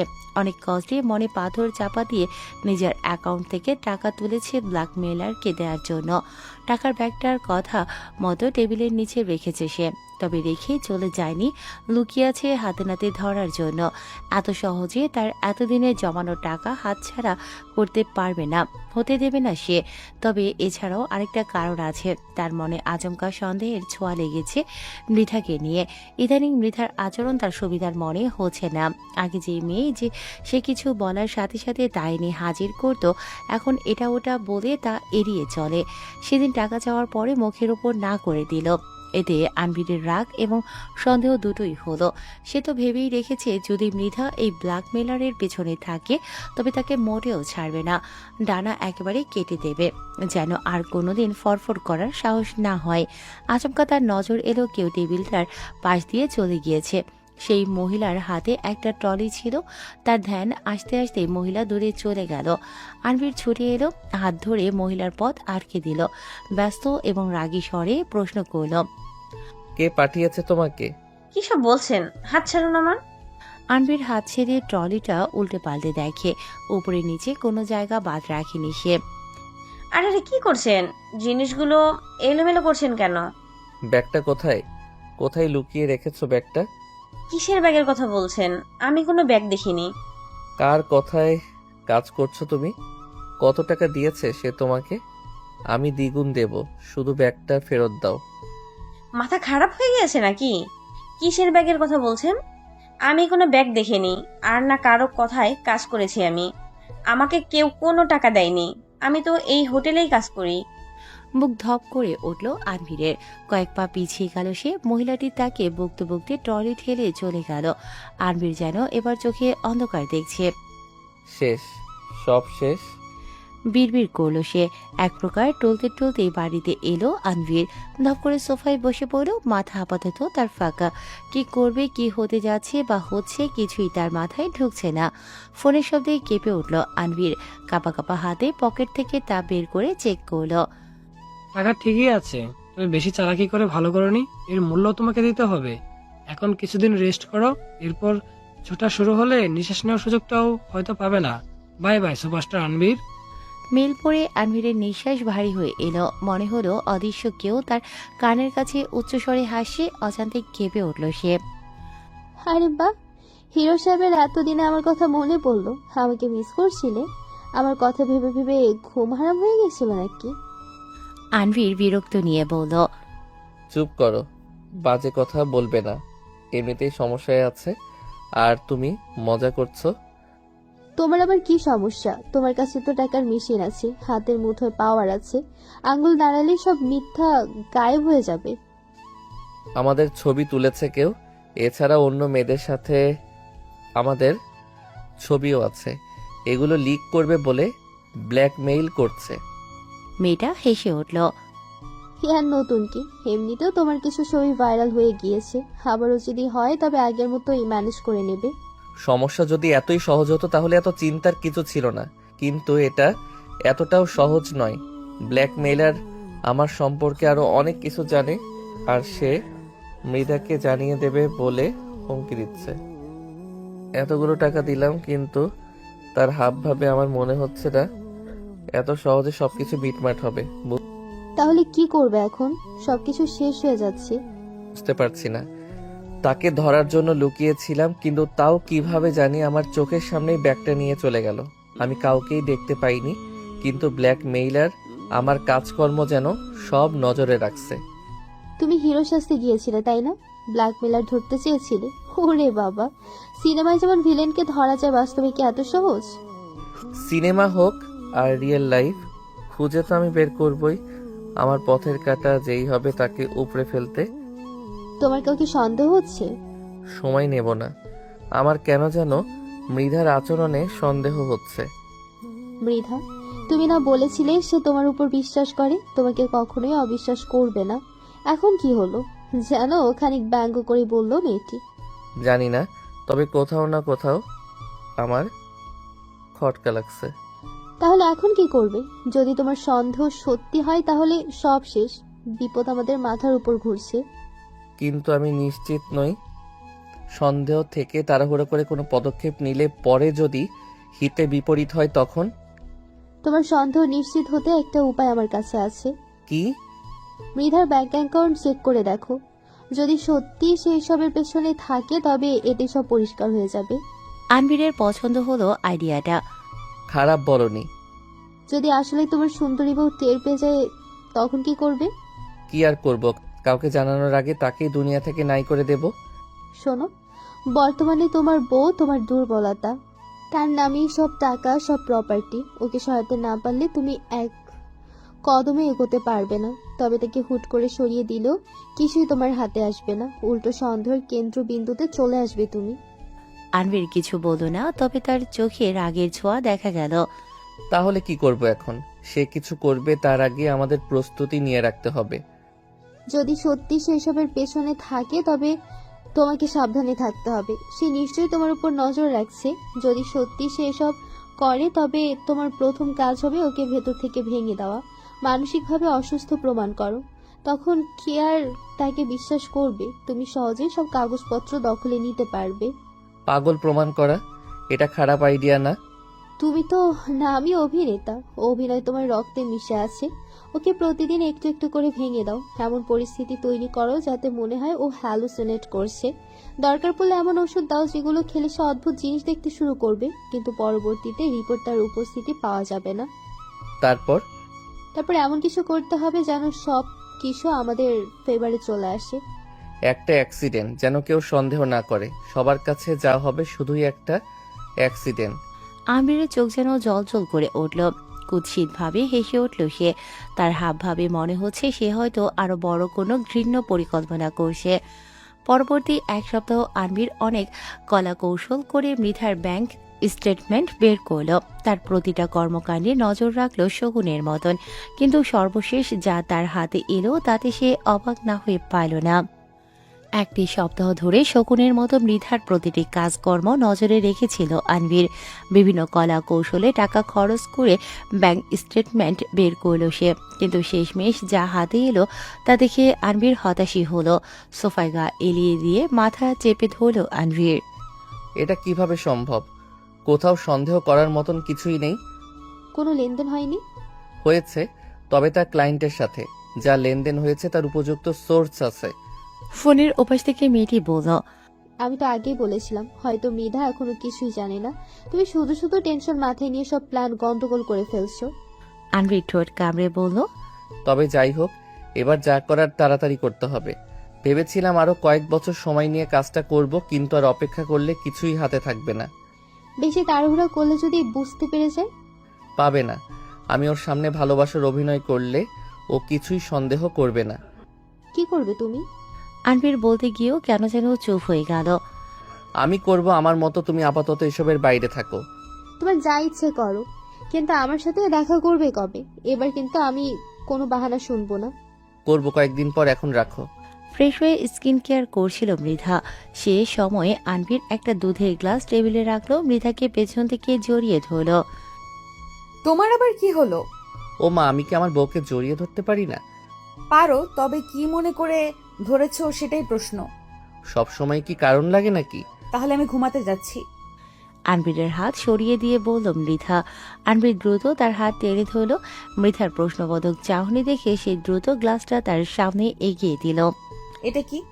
তোমার জন্য গরম গরম দুধ নিয়ে এসেছি। আমি তো রাতের খাবারের পরে কিছু খাই না। এখন থেকে খাবে। আমি প্রতিদিন তোমাকে গরম করে দেব। আমার ইচ্ছে করছে না, তুমি খেয়ে ফেলো। মৃধাকে বিছানায় বসিয়ে দিল আনবির। না, এটা তোমাকে খেতেই হবে। জানো না দুধ স্কিনের জন্য কত উপকারী? আর্টিফিশিয়াল জিনিস থেকেও এসব স্কিনের জন্য বেশি উপকারী। দেখো তুমি কতটা শুকিয়ে গিয়েছো। নাও নাও দেখি, করো। এক প্রকার জোর করে মৃধাকে দুধটা খাইয়ে দিল আনবির। দাঁড়াও দাঁড়াও, আমাকে দাও, আমি খেয়ে নিচ্ছি। ইচ্ছে না থাকা সত্ত্বেও পুরোটা খেলো মৃধা। আনবির পুরোটা সময় সামনে দাঁড়িয়েছিল। নাও, শেষ করেছি, এবার শান্তি। গুড গার্ল, এবার ঘুমিয়ে পড়ো। আমি গ্লাসটা রেখে আসছি। আনবির চলে গেল। পেছনে যে মৃধা তার দিকে তাকিয়েছিল সেটা সে দেখল না। অজানা মেয়েটির জোড়াজুড়িতে তার সাথে দেখা করতে হলো আনবিরের, যদিও সে চাইছিল না দেখা করতে। পরের সপ্তাহে মুভি রিলিজ হবে। কতজন তার উপর নজর রেখেছে কে জানে, কিন্তু কে শোনে কার কথা। একটা 5 তারকা হোটেলে দাঁড়িয়ে আছে দুজনে। লিফটের জন্য অপেক্ষা করছে তারা। মেয়েটা আনবিরের একটা হাত পেঁচিয়ে ধরে আছে। এই হোটেলের 2য় ফ্লোরে থাকা রেস্টুরেন্টে খাবার খেয়ে কিছু সময় উপরে থাকা প্রাইভেট রুমে সময় কাটাবে তারা। এরকমই প্ল্যান করে এসেছে তারা, কিন্তু সব সময় সব কি আর প্ল্যান মাফিক হয়? লিফটের দরজা খুলতেই থমকে গেল দুজনে। আপনা আপনি মেয়েটার হাত বাঁধন আলগা হয়ে এলো। লিফটের ভেতর থেকে বেরিয়ে এলো মৃধা। তারপর পাশাপাশি বেরিয়ে এলো এক অচেনা পুরুষ। তাকে দেখে মৃধা হেসে এগিয়ে এলো। What a coincidence! আনভির, তুমি এখানে? তোমার না কোনো কাজ ছিল? আনবির মৃধার প্রশ্নের জবাব না দিয়ে উল্টো প্রশ্ন করল, তুমি এখানে কি করছো? তোমার না অফিসে থাকার কথা? এই ছেলেটা কে? আর চোখে তাকালো সে। মৃধা হাসলো, তবে সেই হাসির উপযুক্ত কারণ আনবিরের বোধগম্য হলো না। আমি কাজেই এসেছি। ওনাকে আমার কিছু ডকুমেন্টস দেওয়ার ছিল, কিছু কথাও ছিল, তাই এখানে এসেছি। তুমি কেন এসেছো? তোমার পাশে এটা কে? কোনো সেলিব্রিটি নাকি মুখ আড়াল করে রেখে দিয়েছি? থতমত খেয়ে গেল আনবির। মেয়েটা মাস্ক আরো টেনে টুনে নিজেকে আড়াল করার চেষ্টা করল। ও আসলে ওই আমার ফ্রেন্ড, পুরনো বন্ধু আর কি। তা না হয় বুঝলাম, তবে তুমি এরকম ঘাবড়ে গিয়েছো কেন? কথা আটকে যাচ্ছে কেন? মনে হচ্ছে কোনো কিছুতে ভয় পেয়েছো তুমি। ভয়? আরে না, ভয় কেন পাবো? ঠিক আছি আমি। তোমরা বুঝি খুব ক্লোজ ফ্রেন্ড? তাই তো কাপলদের মতো হাত ধরে রেখেছিলে। আরে না, এসব কি বলছো তুমি? আসলে ও একটু বেশি ফ্রেন্ডলি, এই আর কি। ভালো, তোমার ফ্রেন্ডের মনে হয় আমাকে পছন্দ হয়নি, আমাকে দেখে নিজেকে আরো আড়াল করে রাখছে। মৃধা এগিয়ে এলো, হাত বাড়িয়ে দিল মেয়েটির দিকে। হাই, আমি মৃধা, তোমার ফ্রেন্ডের লিগ্যাল ওয়াইফ। মেয়েটি আর চোখে আনবীরের দিকে তাকালো। আনবীর মৃধাকে টেনে নিজের কাছে নিয়ে এলো। আসলে ও একটু লাজুক, সবার সাথে কথা বলে না তেমন। তুমি না বললে সে খুবই ফ্রেন্ডলি? হ্যাঁ, কিন্তু অপরিচিতদের সাথে কথা বলে না। থতমত খেয়ে বলল সে।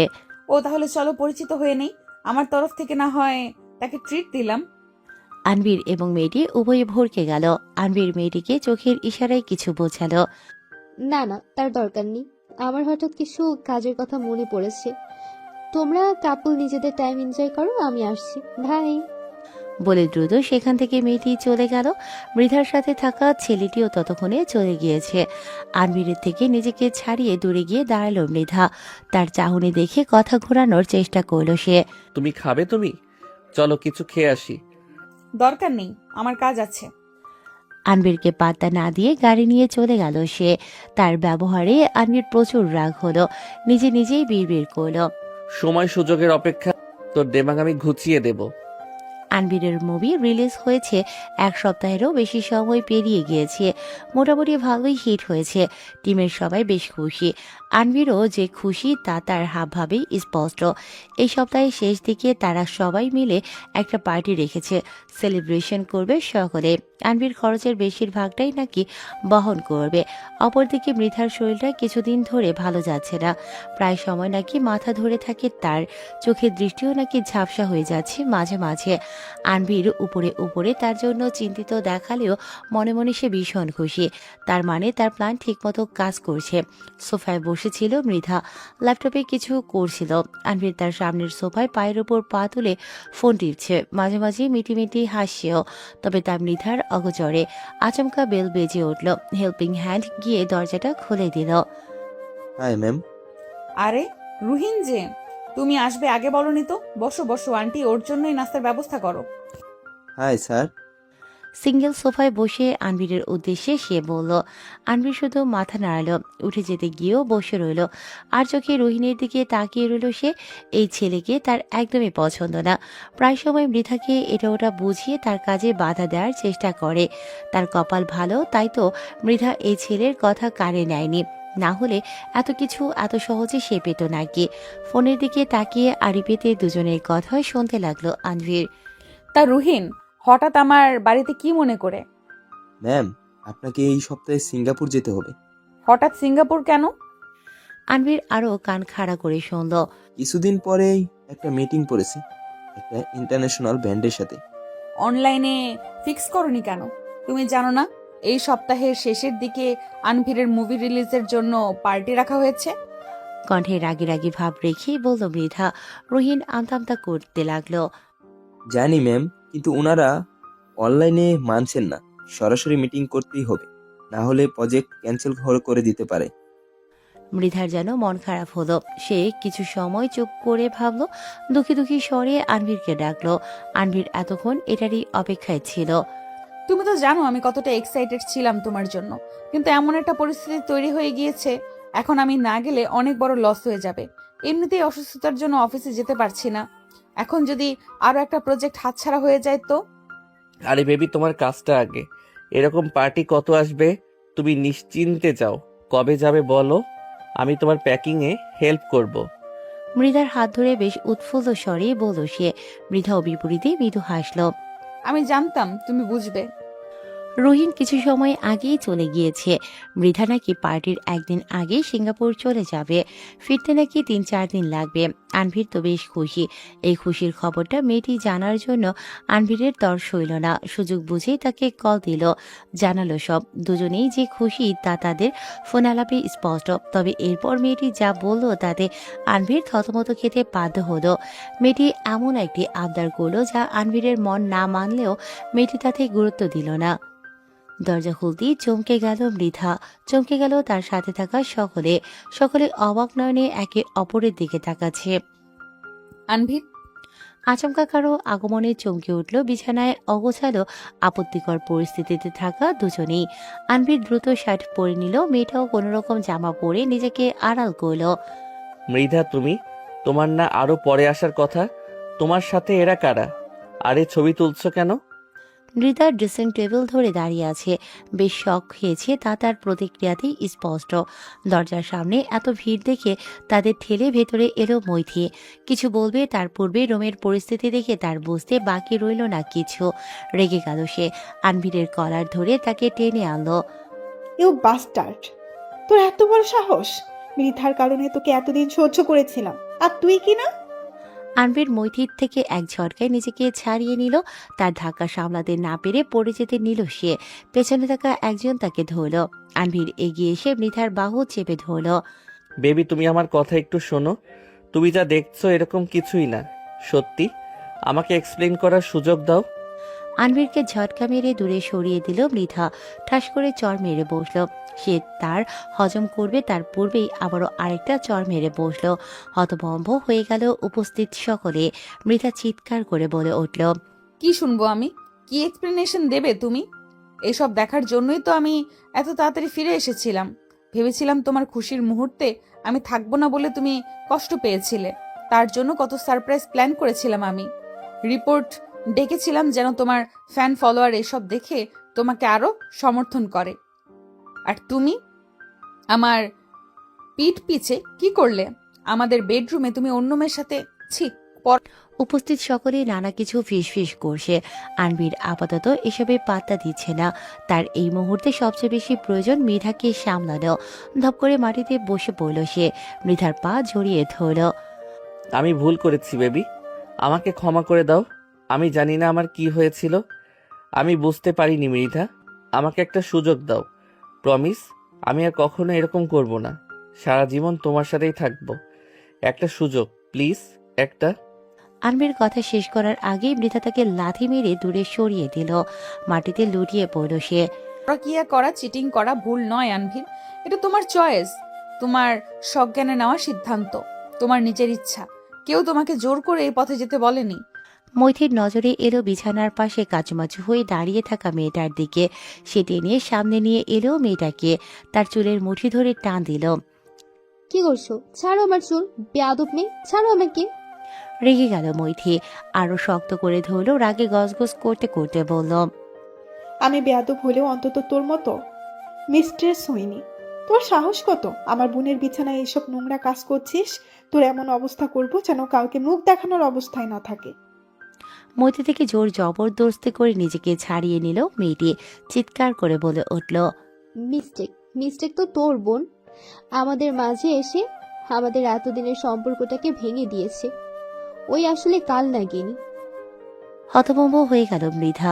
কিছু বলার মতোই যেন তার কাছে শব্দ রইল না। বোনের সম্পর্কে খারাপ কথা শুনে মৈথি রেগে মেয়েটাকে ধাক্কা দিল। নিচে পড়ে গেল মেয়েটি। তার মানে তোমার আগে থেকে এইসব করে আসছিলে? আনভির কিসের কমতে রেখেছিলাম আমি? টাকা পয়সা মান সম্মান কোনটা আমি তোমাকে দেইনি? তুমি এসেছিলে আমার কাছে, তোমার পাগলামি দেখে রাজি হয়েছিলাম আমি। নিজের কষ্টের টাকা তুমি বিনা প্রশ্নে যখন চেয়েছো দিয়েছি। তোমার সিনেমার জন্য যা প্রয়োজন দিয়েছি। তুমি যখন যা চেয়েছো তাই দিয়েছি। আর তুমি কিনা এইভাবে আমার সাথে বিশ্বাসঘাতকতা করলে? বলতে বলতে তার চোখ দিয়ে জল গড়িয়ে পড়ল। মৃধা প্লিজ আমাকে ক্ষমা করে দাও। আমি কখনোই আর এরকম করব না। আমি হিতাহিত জ্ঞান হারিয়ে ফেলেছিলাম। এই মেয়ে আমাকে বশ করেছিল, তার ছলনায় পড়ে গিয়েছিলাম আমি। তানভীর, এসব তুমি কি বলছো? বিপদে তুমি সব দোষ আমার উপর চাপিয়ে দিচ্ছ। এই মেয়ে তোমার জীবনে আসার আগে আমি এসেছিলাম। একে বিয়ে করার পরও তুমি আমার সাথে যোগাযোগ রেখেছো নিজের ইচ্ছেতে। এখন তুমি আমার উপর দোষ চাপিয়ে নিজেকে বাঁচানোর চেষ্টা করছো। এগিয়ে এলো মেয়েটি, আনভিরের হাত আঁকড়ে ধরল সে। আনবীর, দেখো যা হওয়ার হয়ে গিয়েছে, এসব এখন বাদ দাও। আমরা আমাদের মতো থাকি। মেয়েটা কথা শেষ করার আগেই আনভির তাকে থাপ্পড় মেরে বসলো। সেই শব্দে উপস্থিত সকলে কেঁপে উঠল। মেয়েটির ঠোঁটের কোনা বেয়ে রক্ত গড়িয়ে পড়তে লাগলো। চুপ, একদম কোনো কথা বলবি না। আবারও মৃধার কাছে এলো আনভির। তুমি তো বলেছো তুমি আমাকে সারা জীবন ভালোবাসবে। তুমি কি নিজের কথা থেকে সরে যাবে? আমার ভালোবাসার মূল্য তুমি দাওনি। যেখানে তার মূল্য নেই সেখানে কেন আমি তা অপচয় করব? আমার ভালোবাসা ফেলনা নয়। বেবি, আমাকে একটা সুযোগ দাও। আমাদের প্রফেশনে কম বেশি সব ছেলেরা এসবে জড়িত। আমি ক্ষণিকের জন্য ভুল পথে চলে গিয়েছিলাম। প্লিজ একবার আমার কথা শোনো। তাকে ধাক্কা দিয়ে সরিয়ে দিল মৃধা। সবাই নোংরা চরিত্রের হলেও তোমাকেও যে হতে হবে এরকম কোনো নিয়ম নেই মিস্টার রণবীর। তুমি নিজের ইচ্ছে এই ঘৃণা কাজে জড়িয়েছ, আর নয়। আমাদের পথ চলা এখানেই শেষ। যাকে অন্য নারী স্পর্শ করেছে সে আমাদের বিছানায় অন্য মেয়েকে নিয়ে আসতে পারে, তার সাথে আর যাই হোক সংসার করা যায় না। এখানে দাঁড়িয়ে থাকতেও আমার ঘৃণা লাগছে। মৃধা বেরিয়ে গেল। মৈথি তাকে আটকালো না। ঘৃণা ভরা দৃষ্টিতে আরেকবার তাকিয়ে সেও বেরিয়ে গেল। রুমে উপস্থিত সকলেই নিজের ফোনে ছবি তুলতে লাগলো। আনবির এখন চোখে মুখে অন্ধকার দেখছে। মেয়েটি উঠে দাঁড়ালো, হাসতে হাসতে বলল, আমাকে ফেলে তুমি এগিয়ে যেতে চাইছিলে, কিন্তু দেখো তোমার ভাগ্য তোমার সাথে বেইমানি করলো। আমি তো একা ডুববো না, তোমার ভাগ্য যে তোমার মতো বেইমান তানভীর। প্রায় 1 মাস পেরিয়ে গেছে। আজ আনভির এবং মৃধার ডিভোর্স কেসের তারিখ। এর মাঝে আনভির বহুবার চেষ্টা করেছে মৃধার সাথে যোগাযোগ করার, কিন্তু আজকের আগে তাকে এক পলক দেখারও সুযোগ পায়নি সে। কোর্টে মৃধার উকিলের সাথে থাকা অ্যাসিস্ট্যান্টকে আনভিরের চেনা চেনা লাগলো, তবে মনে করতে পারল না। পরবর্তীতে চেষ্টাও করল না। আনভির ভেবেছিল কোনো না কোনোভাবে সে বেঁচে যাবে, নয়তো কেস আরও দীর্ঘ হবে। কিন্তু কেসের শুরু হওয়ার পর মৃধার উকিল একের পর এক প্রমাণ পেশ করতে থাকে। বিভিন্ন ছবি, ভিডিও, চ্যাট, তাদের উকিল বিভিন্নভাবে তাকে বাঁচানোর চেষ্টা চালিয়ে যাচ্ছে। কিন্তু শেষ পর্যায়ে মৃধার উকিল কিছু কল রেকর্ড পেশ করলো, যাতে স্পষ্ট মৃধাকে মার্ডার করার কথা বলছে আনভির। সেই সাথে কিছু মেডিকেল রিপোর্ট, যাতে উল্লেখ আছে মৃধার শরীরে এমন কিছু উপাদান পাওয়া গিয়েছে যা তার মানসিক ভারসাম্য নষ্ট করে দিতে পারে, এবং তা আনভিরই কিনেছে তারও প্রমাণ স্পষ্ট। এত প্রমাণের পর আনভিরের উকিলও হাল ছেড়ে দিল। অবশেষে এক ইয়ার রিং সিদ্ধান্ত শুনিয়ে দেয়া হলো। আনভির এবং মৃধার ডিভোর্স হয়ে গেল। আনভির মোটেও এই সিদ্ধান্তে রাজি হলো না, কিন্তু সে যা করেছে মেনে নেওয়া ছাড়া তার কাছে অন্য কোনো রাস্তা ছিল না। তাদের ডিভোর্স সেদিনই হয়ে যায়। সেদিনই অন্য আরেকজন জজ আনভিরকে মৃধাকে মারার চেষ্টা করার জন্য শাস্তি ঘোষণা করেন, সাথে বেশ কিছু জরিমানাও। সব শুনে আনভির নিজেকে আর সামলাতে পারল না। ধপ করে মাটিতে পড়ে গেল সে। সব কাজ শেষ করে মৃধাসহ বাকিরা বেরিয়ে গেল। আনভির উঠে তার কাছে যাবে সে সময়টাও সে পেল না। তার দেখা পেতেই মিডিয়া রিপোর্টার সকলেই তাকে ঘিরে ধরল। তার আশার দৃষ্টিতে মৃধার চলে যাওয়া দেখা ছাড়া আর কোনো উপায় ছিল না। ফ্রিডমের জন্য কংগ্রেচুলেশন। অবশেষে এই টক্সিক রিলেশন থেকে তুই বেরিয়ে এলি। কতবার তোকে সাবধান করেছিলাম, কিন্তু তুই তো আমার কোনো কথাই শুনিসনি। ঠিক বলেছেন মৈথি ম্যাম। বসকে আমিও কতবার বারণ করেছি, এর জন্য কতবার ঝাড়িও খেতে হয়েছে। ম্যাম বুদ্ধি করে ওই চিটার থেকে এতগুলো টাকা না নিলে ওই টাকা দিয়ে সকলকে হাতে রাখতো। মৃধা অবাক হয়ে রুহিন এবং মৈথির দিকে তাকালো। রুহিন জিভ কাটলো। টাকা? কিসের টাকা? আমার অগোচরে তোমরা কিছু করেছো নাকি? মৈথি উঠে গেল। ভেতর থেকে বড় একটা ব্যাগ এনে টেবিলে রাখলো। ইশারা মৃধাকে তা খুলতে বলল। ব্যাগ খুলতেই দেখলো তার ভেতরে অনেকগুলো টাকার বান্ডিল। এতগুলো টাকা কার? কোথা থেকে এলো? মৈথি আরাম করে সোফায় বসলো, জুসের গ্লাসে চুমুক দিল। তোর প্রাণের এক্স হাজবেন্ড আনফিরের, ওকে ব্ল্যাকমেল করে টাকা নিয়েছি। অবশ্য তার চোখে ফাঁকি দিয়ে টাকা খুলে নেওয়া সহজ ছিল না। ভাগ্যিস রুহিন সাহায্য করেছিল, না হলে আমাকে অন্য পথ দেখতে হতো। কিন্তু আপু, এটা যদি কেউ জানতে পারে তখন? কে জানবে? আমরা তো কাউকেই বলবো না, আর আনভিরেরও সাহস নেই কাউকে বলার। কাকে বলবে? টাকা দেওয়ার কারণ দেখালে সে নিজেই তো ফেঁসে যাবে। কিন্তু যাই বলুন মৈথি ম্যাম, মৃধা ম্যাম এতটা বোকা হবেন এটা আমি আশা করিনি। তিনি কোম্পানিতে কত সুন্দর সব হ্যান্ডেল করেন, ক্লায়েন্টদের মানিয়ে নেন। তিনি কিনা এতদিন দুঃখার মধ্যে ছিলেন, এটা অবিশ্বাস্য। ভাগ্যিস সেদিন তাড়াতাড়ি করে ফিরে এসেছিলেন, না হলে না জানি আরো কতদিন ম্যাম এই চিটারের সাথে থাকতো। কত বড় ক্ষতি হয়ে যেত ম্যামের। একেই হয়তো বলে লাভ ব্রেভ, প্রেমে অন্ধ হয়ে যাওয়ার উদাহরণ। প্রেমে কেউ অন্ধ হয় না। প্রেমের ষষ্ঠ ইন্দ্রিয়কে সজাগ করে তোলে। তা তাড়াতাড়ি হোক কিংবা দেরিতে, প্রেম মানুষকে বন্দি বানিয়ে দেয় না হয় সাইকো করে তোলে। প্রেম শুধু মধুময় প্রেম নয়, প্রেম কখনো কখনো বিষও হতে পারে। গম্ভীর স্বরে বলল মৃধা। মৈথি মজা করে বলল। তোর ক্ষেত্রে প্রেম মধুরূপী বিষ ছিল। মৃধা শুধু মৃদু হাসল। ভেতর থেকে দীর্ঘশ্বাস বেরিয়ে এলো তার। মৃধার বাড়ির সামনে দাঁড়িয়ে আছে আনভীর। তার উকিল অনেক কাহিনী করে তাকে ছাড়িয়ে এনেছে। এত দৌড়াদৌড়ি করতে করতে তার টাকা প্রায় শেষের দিকে। তার একটা জিনিসও এবারে থেকে নেওয়া হয়নি, তাই নিতে এসেছে। সুযোগ পেলে মৃধার সাথেও দেখা করবে, কিন্তু গার্ডরা তাকে ঢুকতেই দিচ্ছে না। দেখো, আমাকে ভেতরে ঢুকতে দাও। আমাকে যে বাধা দিচ্ছ এটা মৃধা জানলে তোমাদের অবস্থা কিন্তু খারাপ হয়ে যাবে। আনভীরের কথা শুনে দুজনেই হো হো করে হেসে উঠল। তাদের মধ্যে একজন বলে উঠল। মেধা ম্যাম তোর দিকে তাকাবে? এটাও এখানে আশা নিয়ে বসে আছিস? ম্যাম তো তোকে এখন রাস্তার কুকুরের সমানও মনে করে না। মুখ সামলে কথা বলো। কি করবি বল? তোকে মেরে ফেলে দিলেও কেউ দেখতে আসবে না। রাস্তার কুকুরের প্রতিও ম্যামের মমতা জন্মাবে, তোর উপর জীবনেও না। যা তো, আমাদের মাথা নষ্ট করিস না। গার্ড ধাক্কা দিয়ে আনভীরকে সরিয়ে দিল। কয়েক মিনিট পর একজন বিরক্ত নিয়ে বলল। এই যা, নিজের জিনিস নিয়ে তাড়াতাড়ি বিদায় হবি।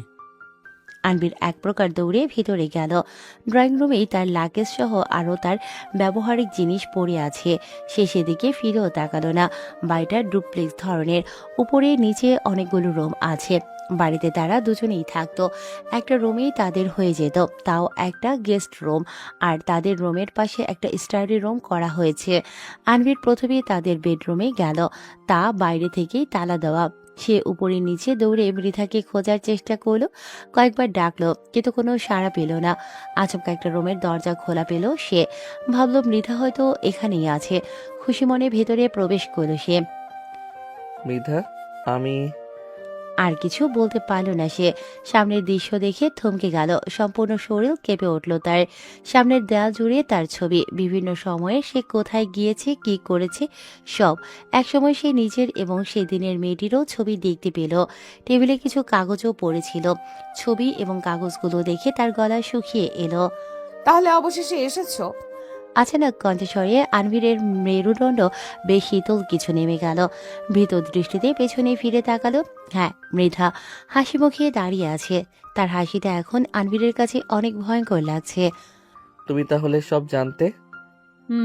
তুমি ভেবেছিলে আমাকে ধোকা দেওয়া এতটাই সহজ? আমি যদি এতই বোকা হতাম তাহলে এত বড় কোম্পানি দাঁড় করাতে পারতাম? ধপ করে মাটিতে বসে পড়ল আনভীর। কম্পনরত কণ্ঠে জানতে চাইল। তুমি যদি সব জানতে তাহলে আমাকে আগেই বলনি কেন? কেন এতদিন অপেক্ষা করেছিলে? আমাকে দেখে সবসময় হেসেছিলে তুমি, তাই না? অবশ্যই। তুমি আমার সাথে এত বড় গেম খেললে, আমি তোমাকে এত সহজে ছেড়ে দিব তা হয় কি করে মিস্টার সুপারস্টার? আমি তো চাইছিলাম তুমি উপরে ওঠো, ফেমাস হও, আমার ক্ষতি করো, তবেই না খেলা জমবে। যে যত তাড়াতাড়ি উপরে ওঠে তাকে উপর থেকে টুপ করে মাটিতে ফেললে তার থেকেও বেশি ব্যথা লাগে। আগেই বলে দিলে খেলার মজা থাকতো বলো? মৃধা এগিয়ে এলো কয়েক পা। আনভীর ভয়ে পিছিয়ে যেতে লাগলো। তোমার সাথে সরাসরি খেলাতে কোনো মজা আসতো না, উপযুক্ত প্রমাণও ছিল না। তোমাকে আমি কৌশলে হারাতে চেয়েছি, যাকে বলে আউট প্লে। তোমার চালেই তোমাকে হারাতে চেয়েছিলাম। তার চোখে মুখে ফুটে ওঠা ভয়ে থেকে মৃধা হেসে উঠল। আই এম সরি মৃধা, আমাকে শেষ একটা সুযোগ দাও। শেষ। আচমকা তার কথার মাঝে মৃধা আনভীরের চুলে মুঠো করে ধরল। ব্যথায় কুকড়ে উঠল সে। সুযোগ? চোখ মেলে দেখো, এখানে যতটা ছবি আছে ততবার আমি তোমাকে সুযোগ দিয়েছিলাম, ভালোবেসে তোমাকে সুযোগ দিয়েছিলাম, কিন্তু তুই বেঈমান কি করলি? আমাকে মারার প্ল্যান করলি। তোর কি একবারও বুক কাঁপলো না? চুল ছেড়ে তাকে লাথি দিল মৃধা। না চাইতেও কান্নায় ভেঙে পড়ল। যত যাই হোক, এই ছেলেটা একসময় সে সত্যিই ভালোবেসেছিল। তার জন্য নিজে সব দিতেও প্রস্তুত ছিল। কিন্তু সে কি করলো? মৈথি এত সময় চুপচাপ দাঁড়িয়েছিল। বোনকে কান্না করতে দেখে এগিয়ে এলো সে। কান্না করিস না মৃধা, এই বেঈমান তোর চোখে জলের যোগ্য নয়। বোনের কথা শুনে নিজেকে শক্ত করল মৃধা। ভাঙা স্বরে বলল। আপু, ওকে এখান থেকে নিয়ে যেতে বলো। আমার চোখের সামনে থেকে ওকে দূরে নিয়ে যাও আপু। মৈথি ফোন করে গার্ডদের ডাকলো। তারা এসে আনভীরকে টেনে হিঁচড়ে বাইরে নিয়ে এলো। তার সকল জিনিসপত্র ছুঁড়ে ফেলে গেট লাগিয়ে দিল। মৃধাকে মৈথি নিচে নিয়ে এলো, এসি চালু করে তাকে পানি খেতে দিল। কিছু সময় পর শান্ত হলো মৃধা। মৈথি অনেক ভেবে বলল, এরপর কি করবি? কি আর করব, আবারও কাজে মনোযোগ দেব। আর এখন তো স্বামী সংসার এসবের চিন্তা নেই। এখন আমি শুধু নিজের কথা চিন্তা করব, নিজের ভালো দেখব, কারোর উপর নির্ভরশীল হব না। আমি মেয়ে, আমি নিজেকে নিজের জন্য যথেষ্ট। স্বার্থপর হব আমি নিজের জন্য, নিজের সুখের জন্য।